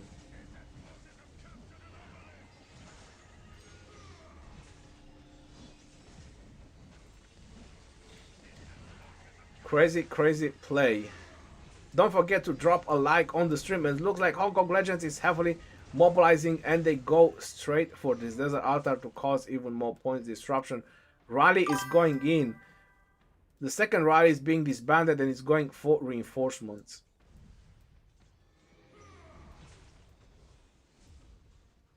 Thank you very much for the sub. Alright, let's go ahead and let's take a look on what the other teams are doing.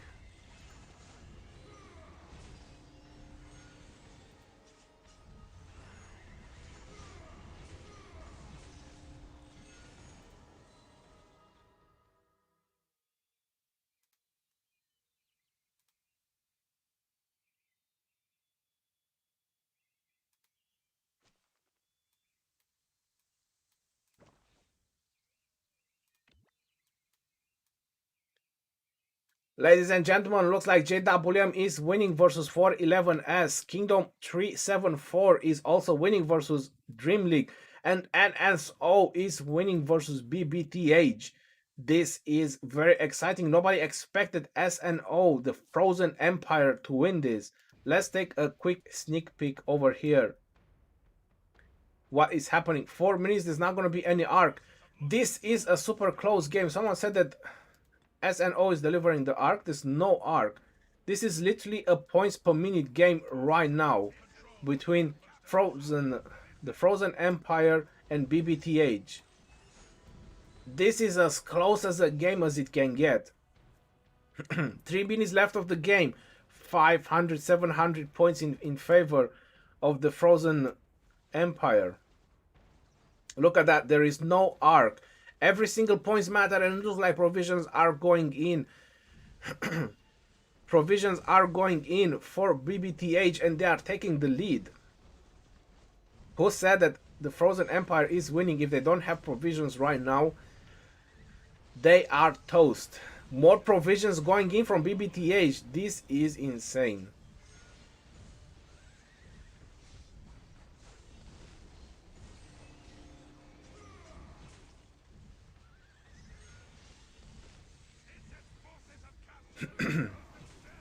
RIP SNO. Oof. 2 minutes left of the game, and looks like a very solid situation right now for BBTH. 1600 lead. That Zenobia has seen better days for sure. 1600 lead. 1 minute and 30 seconds left of the game. This is a super equal game, ladies and gentlemen. Right now, very, very close game. Maybe SNO, they have provisions and they haven't delivered them yet. That's a very possible situation. Provisions are going in for the Frozen Empire, and they are taking the lead. 200, 300 points on the lead. Points disruption on the last minute of the game, but provision matter the most. Right now, BBTH is sending in provision as well. 1 minute left of the game. 1000 lead for BBTH right now. This is intense. 1000 lead for BBTH. Every single provision matters for the last minute. More provision went from the Frozen Empire. The Frozen Empire just took the lead by 1300 points. 1800 points lead by the Frozen Empire. Is this gonna be it? Is BBTH going to lose this? The Frozen Empire is pulling the strings. 2400 lead. The provisions are going in. Provisions for the win, ladies and gentlemen. Look at that. 2400 points leading for the Frozen Empire. 2500 leading for the Frozen Empire. This is super intense and super amazing. Nobody would expect this in the last 10-15 seconds of the game. The Frozen Empire turning this in their favor. 2000 lead right now. This is amazing. This is really, really amazing. Nice gameplay from the Frozen Empire. 2300 lead, and this is it. Victory for the Frozen Empire. They just killed it. They just killed it with the provision. BBTH banana. We were just talking about bananas today.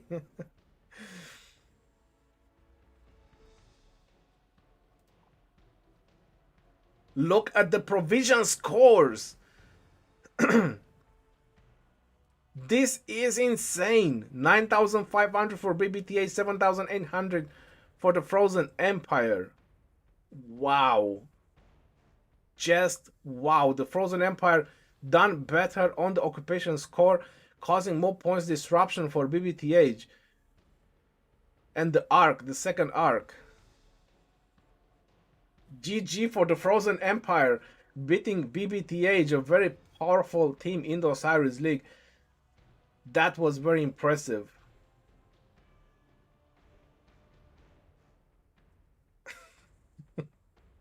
If it wasn't 2 a.m., I'd be streaming.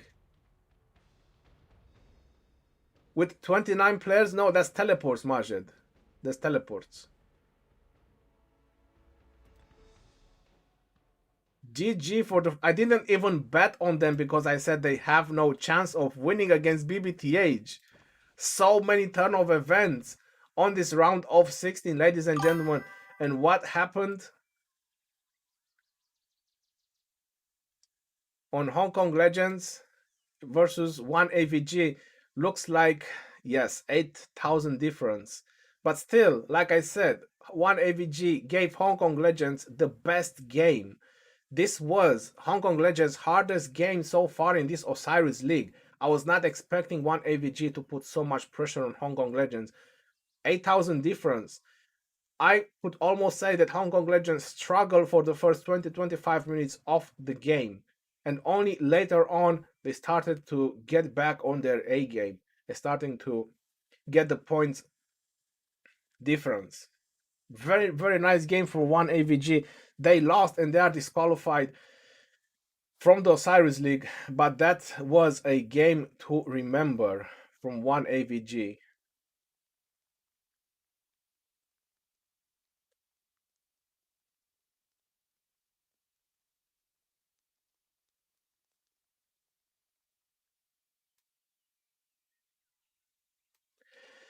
Don't forget to drop a like on the stream, subscribe for more if you enjoy this.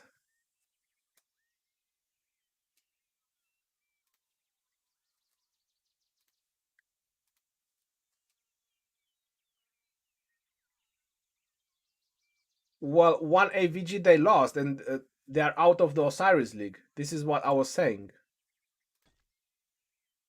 If you look at the schedule, it's going to be JWM versus SNO. JWM versus the Frozen Empire. You see?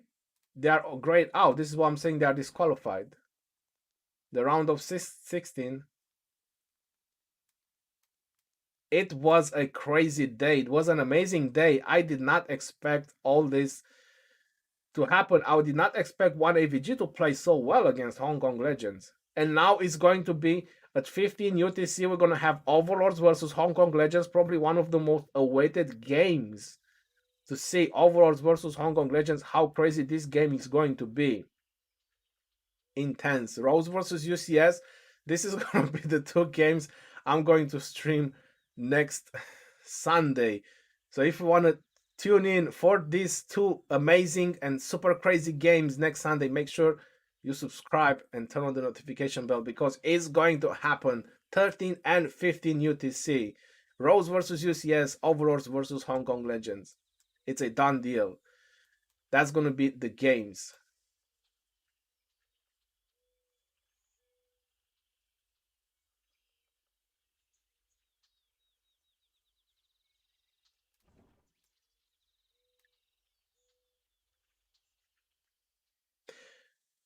I'll be right back. I just need to get a sip of water.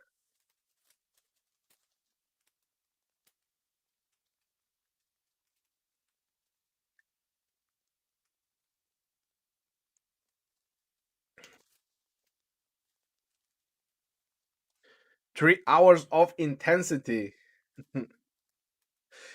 dehydrated me a little bit.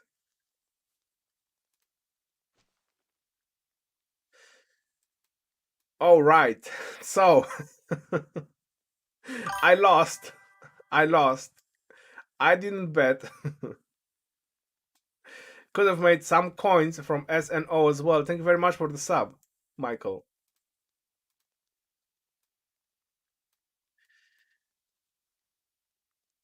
Insane. The only bet that I won was on Rose, and that was it.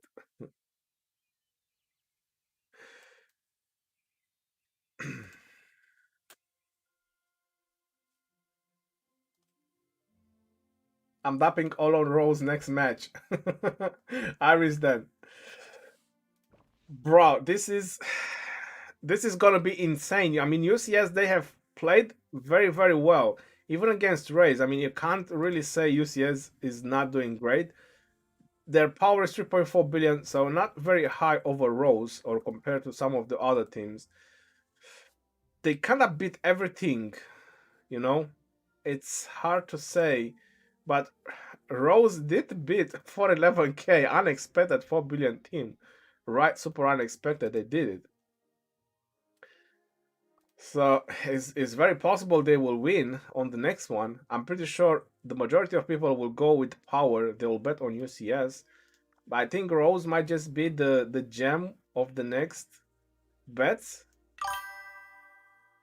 Thank you very much for the sub. And I'm expecting the next one might just be Hong Kong Legends versus OV, which I think after this game, I think a lot of people might just bet on Overlords. I don't know. Hong Kong Legends is always adapting. Every time, it doesn't matter which team they play against. They just always adapt the strategy. It's just really crazy. In Realm of Anubis, JW lost with 5 points. Holy moly. Did that actually happen? Let's see. Let's see, where is JW? Whoa. Look at that, guys and girls. 42,535. They lost by 5 points. That's BS. That's super, super BS. So this team won by just 5 points. That was. I am speechless. I just don't know what to say to this.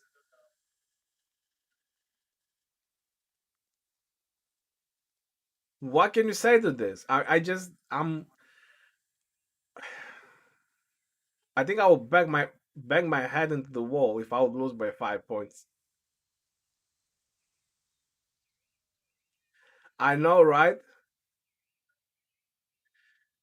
Well, 5 points, yes. That's my option. JWM and OV may be at finals.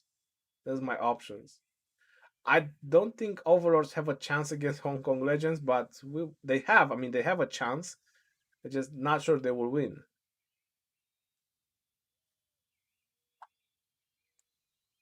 Ilijic, did you know why? But OV may win. They have a chance, Overlords, but I wouldn't come online for 1 week. If you would lose by 1 point, by 5 points, you wouldn't come online for a week. Abu Munir, thank you very much.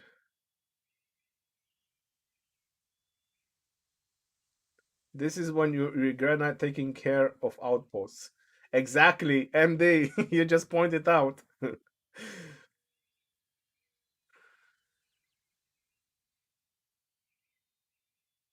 OV versus Hong Kong Legends? Oh, yes. Yeah, it's happening.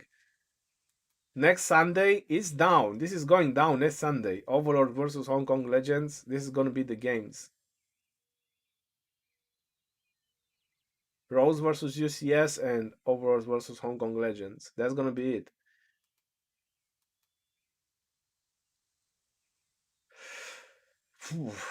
A little bit sad. 411S and 411K they lost. Unexpected. I was hoping them to go further. But I think at some point, probably a little bit, the commanders have an important role as well. Which is sad, because I said that they should make Osiris League at least the top 32 to be like Osiris Invitational. Make everyone have equal things.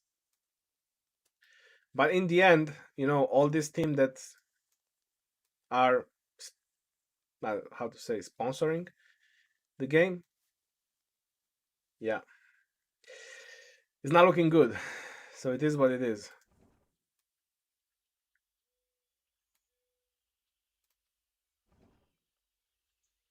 How comes 411k lose? It just happened. It just happened. By 2,500 points, Rose just went over them. Imagine the Frozen Empire beating. It is possible. I mean, they managed to beat BBTH.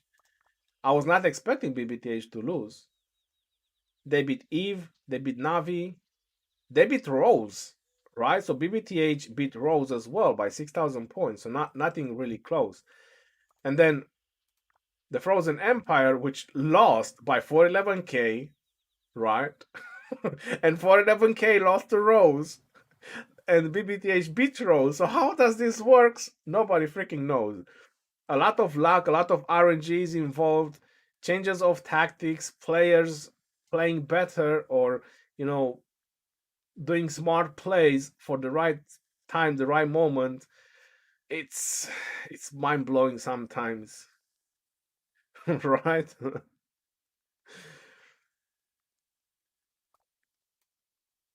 But this is what's happening. Yeah, BBTH beat BBTH beat Rose. Rose beat 411k. 411k beat SNO, and SNO beat BBTH. That's such a crazy turn of events. It's insane. SNO hold the arc. Oh, and I think that might just ruin BBTH plan. That's very possible because I know, I was told this by some other players, like from League. Did BBTH beat League? No. Who beat League before? C9N. Yeah, I think C9N hold the arc. I'm not sure. One of the teams told me that it kind of mess up their strategy and mess things up because their team hold the arc, or was it JWM? Yeah, I think it was JWM versus Raze. That's what Raze told me because JWM hold the arc. Anyway, one of the games, I don't remember exactly. They text me and they said that it messed up their strategy. It is what it is. Quarterfinals. Now, who's going to win? Who's going to win next? They're going in the semifinals. So that's gonna be it. This is Osiris Invitational. The moment you are in the semifinals, you are in the Osiris Invitational.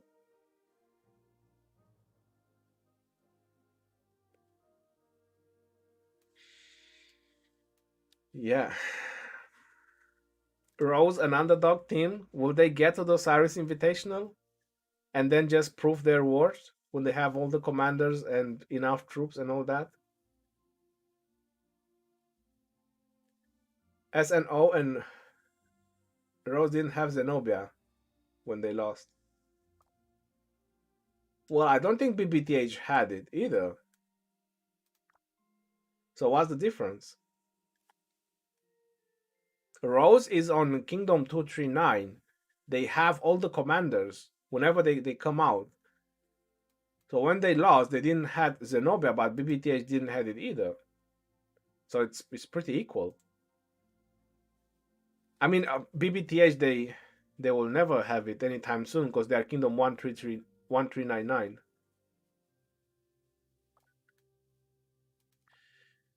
Yeah, SNO is 1177, so Zenobia might have made a difference over here.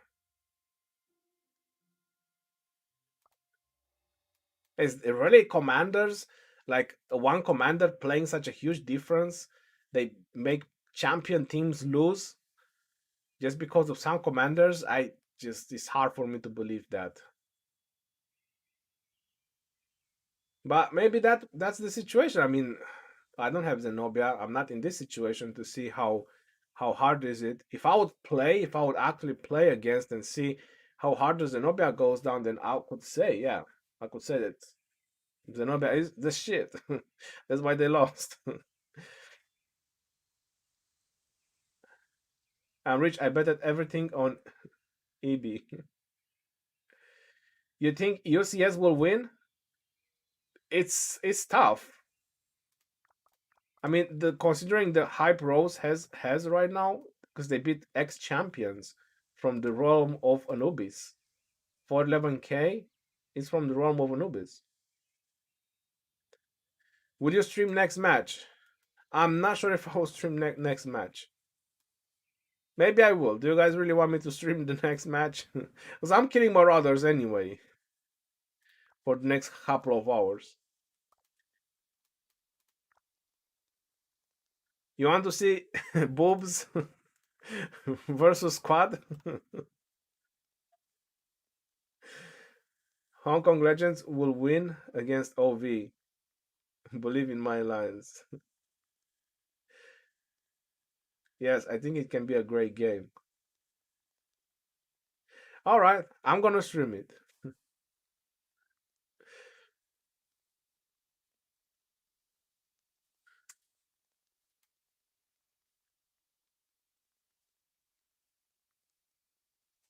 Bogdan, thank you very much.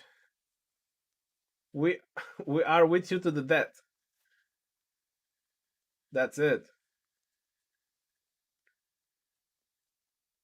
The Legends Army said it. That's part us. As an over the no, I don't think so. Rose to beat Hong Kong Legends? Come on. What are you guys dreaming? Don't smoke whatever you're smoking. Don't smoke it anymore.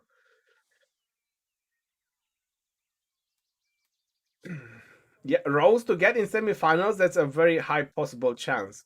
But Rose to be champions, just don't don't get that far. I understand everyone's hyped about an underdog team to get this far, but just get some regular cigarettes. Drop that joint.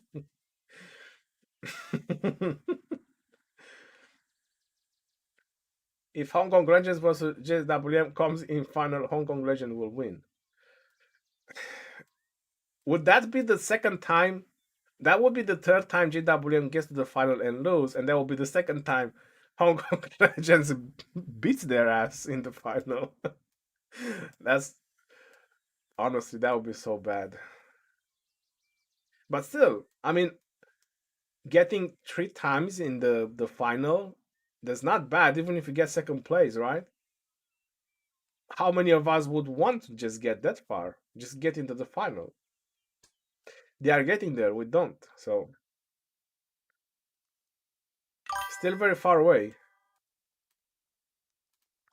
But a more team that I would be afraid of is 374, which is SFS. These guys beat Overlords. And they beat Overlords by a mile. Because we are all talking about JWM, we are all talking about SNO, everyone's hyped about Rose and so on, Hong Kong Legends. But nobody is taking a note on SFS, right? These guys beat Overlords by a mile, 12,000 difference. And look against the other teams they fought. They just demolished everything.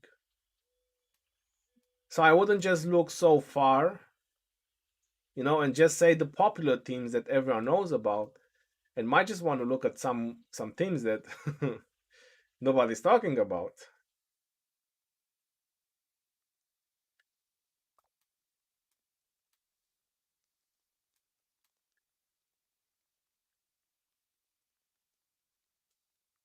Baba TC Ataturk, dream on this time. JWM has Baba and he, we will win.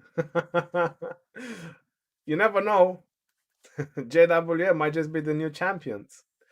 But I would say, as honest as I can be, if JWM will win the next one, is very possible. Because the Frozen Empire, they are limited. I mean, looking at their previous games, they are limited. I fear about the semifinals. Because these guys are going to demolish whoever comes into their path. Kingdom 374. Whoever's going to win this game and they're going to match them, they're not going to go further than quarterfinals. And 374 might just get into the semifinals. They've been doing too amazing to fail. Like even beating Overlords, and then just not doing close games. This is what I'm trying to say. All their games, like 12,000 difference, 30,000, 20,000 difference. All their games, they are won by a whole lot. Even this one, 9,000 difference. So they're not making close games. This is what I'm trying to point out. Like some of the other teams, right? So I think that whoever's going to meet them, Might just be it. They smashed the middle like no one's business. Yeah, I streamed one of their games, and I've seen it against Overlord. It's on my channel. SFS versus Overlords. It's the Kingdom 374. Maybe Zenobia might just change things a little bit. So I'm really curious. Did League had? No, League didn't had Zenobia. Let's see, the squad or yeah, 1008 has Zenobia. So let's see if 1008 is gonna be the squad, and if Zenobia is gonna make a difference. Because these guys don't have it. They don't have Zenobia 374.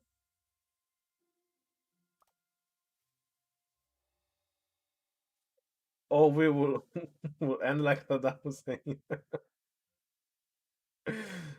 If JWM comes to final with Rose, Rose will win for sure.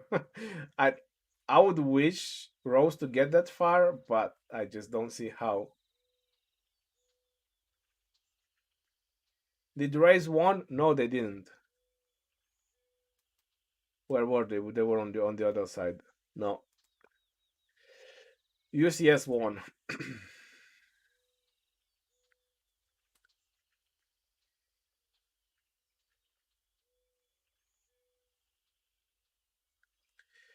JWM will win this time. We will see. It was kind of the same in season 1 and 2. Everyone JWM up and down, and they got stuck in the final. We will see. I mean, who's gonna win is win. It's just by the performance, by the history of the teams. This is what I'm trying to. This is what I'm deducting my results.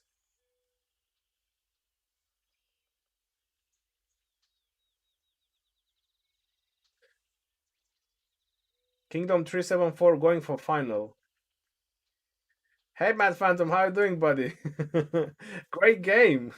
You're teleporting to their obelisk and swarming cities? That was crazy.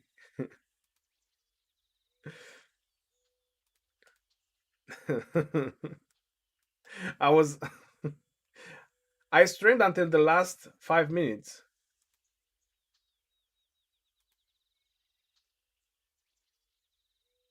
Zenobia, report from JWM game in your Discord. I can't download it. I can't watch. You need to send me screenshots. Those type of files, I'm not sure. GPG large. I can't open them.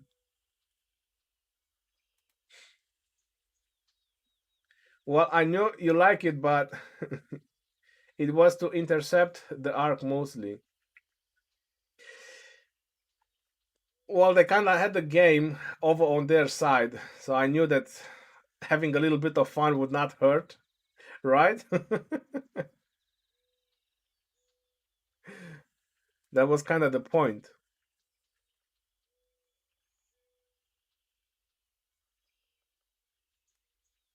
Joseph, yeah, thank you very much. That was next level, Mr. Phantom. You're crazy, TP, sir. It was fun. They are a great team.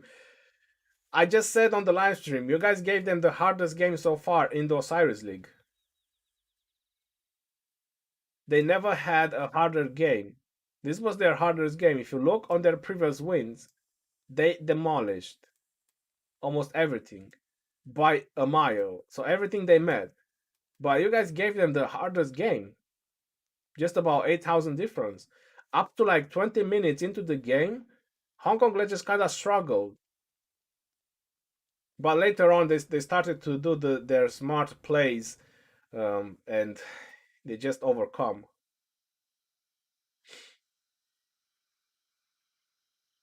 Yeah, with the last arc and a couple more provisions, you could have won this.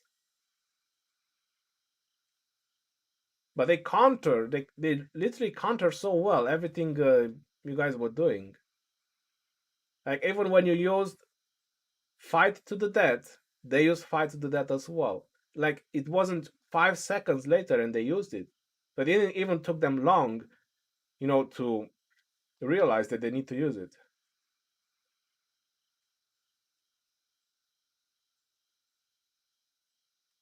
Those Haralds hit hard. I'll send you reports of being hit by 11 Haralds. Are they really that strong in Arc? That's interesting. Because everyone who's testing him, they it doesn't seem to be so strong. Maybe they just made another Arc commander like Chandra, right? Because Chandra nobody uses him in KVK. It doesn't give you good results. But Chandra is very useful in Osiris League. Maybe they just made Harald to be just another Osiris League must-have commander. Very, very possible.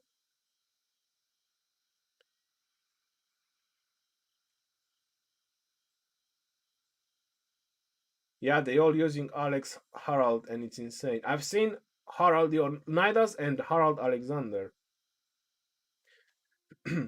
Well, it does give a lot of mobility to your infantry, like Guan Yu does. Harald has about 30% march speed when he's max skill. Let me just look real quick.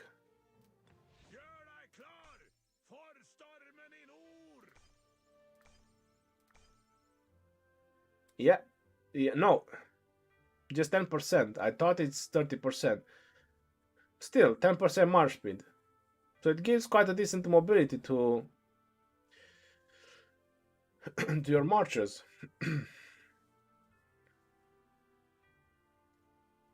You get the shields from Alexander, you get the debuffs from Alexander expertise, and then you have Harald doing AoE, hitting up to 3 targets, and with a lot of damage. Yeah.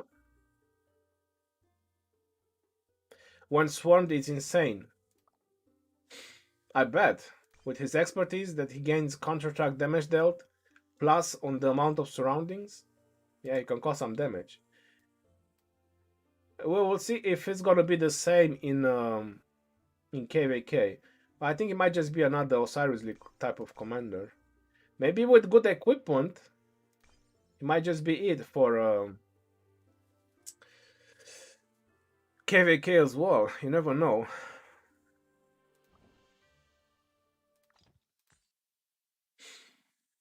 I was not expecting to see so many Haralds.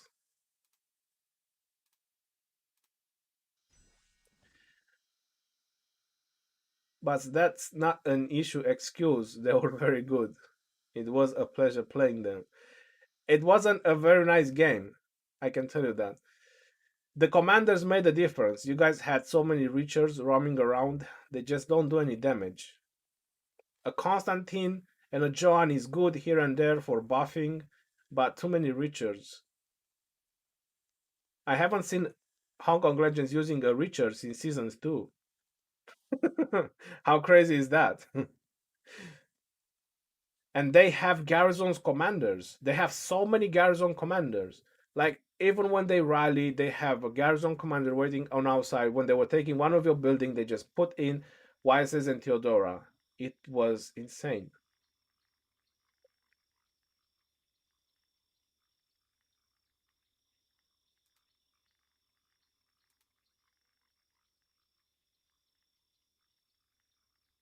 Hong Kong Legends structures were defending well. Yes.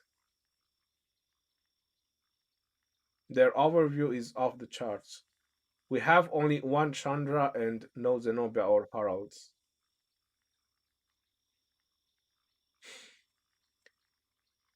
Even on Osiris Invitational, Hong Kong Legends they demolished. They pretty much, beat everyone. So we'll see if they're gonna win again everything and everyone.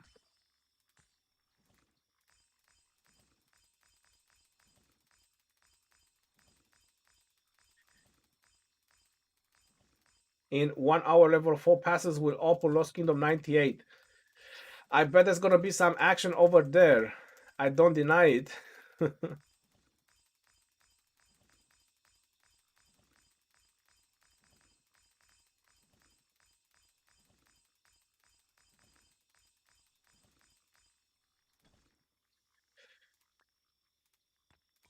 But people wanted me to stream 1008 versus 1341, so I can't do so much.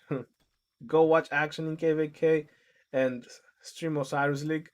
I'll be streaming Osiris League. I sent screenshot version of Zenobia report versus Attila Takeda from GWM match if you want to check it out. You want me to show it on the stream or just check it out? Alright, that's much better.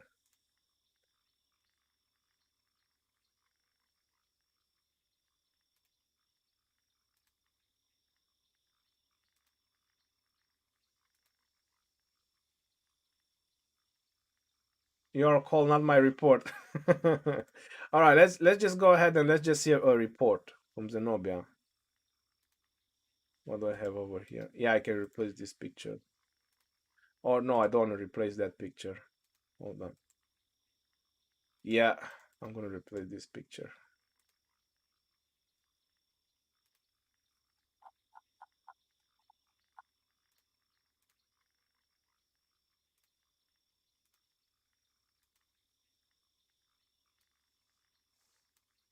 I suppose pretty much what everyone cares about is the result.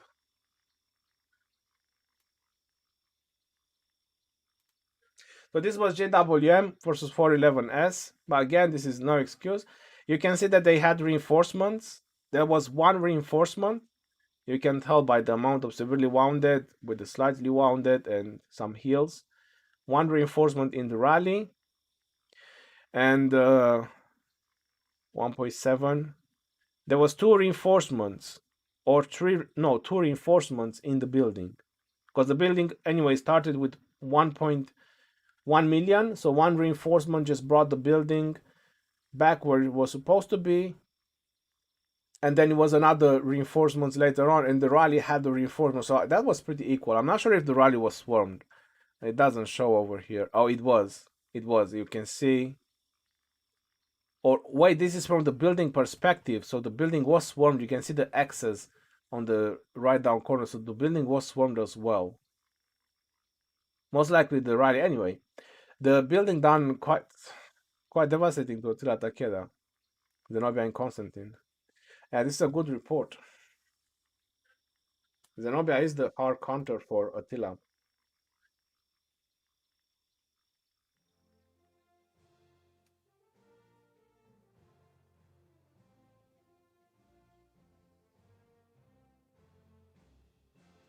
Same as Attila. Zenobia is definitely OP. It is.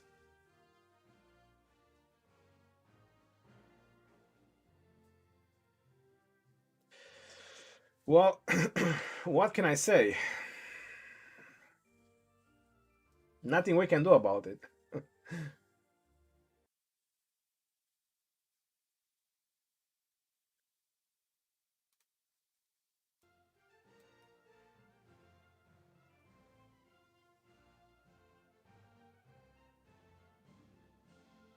All right, y'all. Thank you all for tuning in for the live stream. I think I've been quite on for almost 4 hours, and that was pretty much about the games. That was very interesting and very insane games.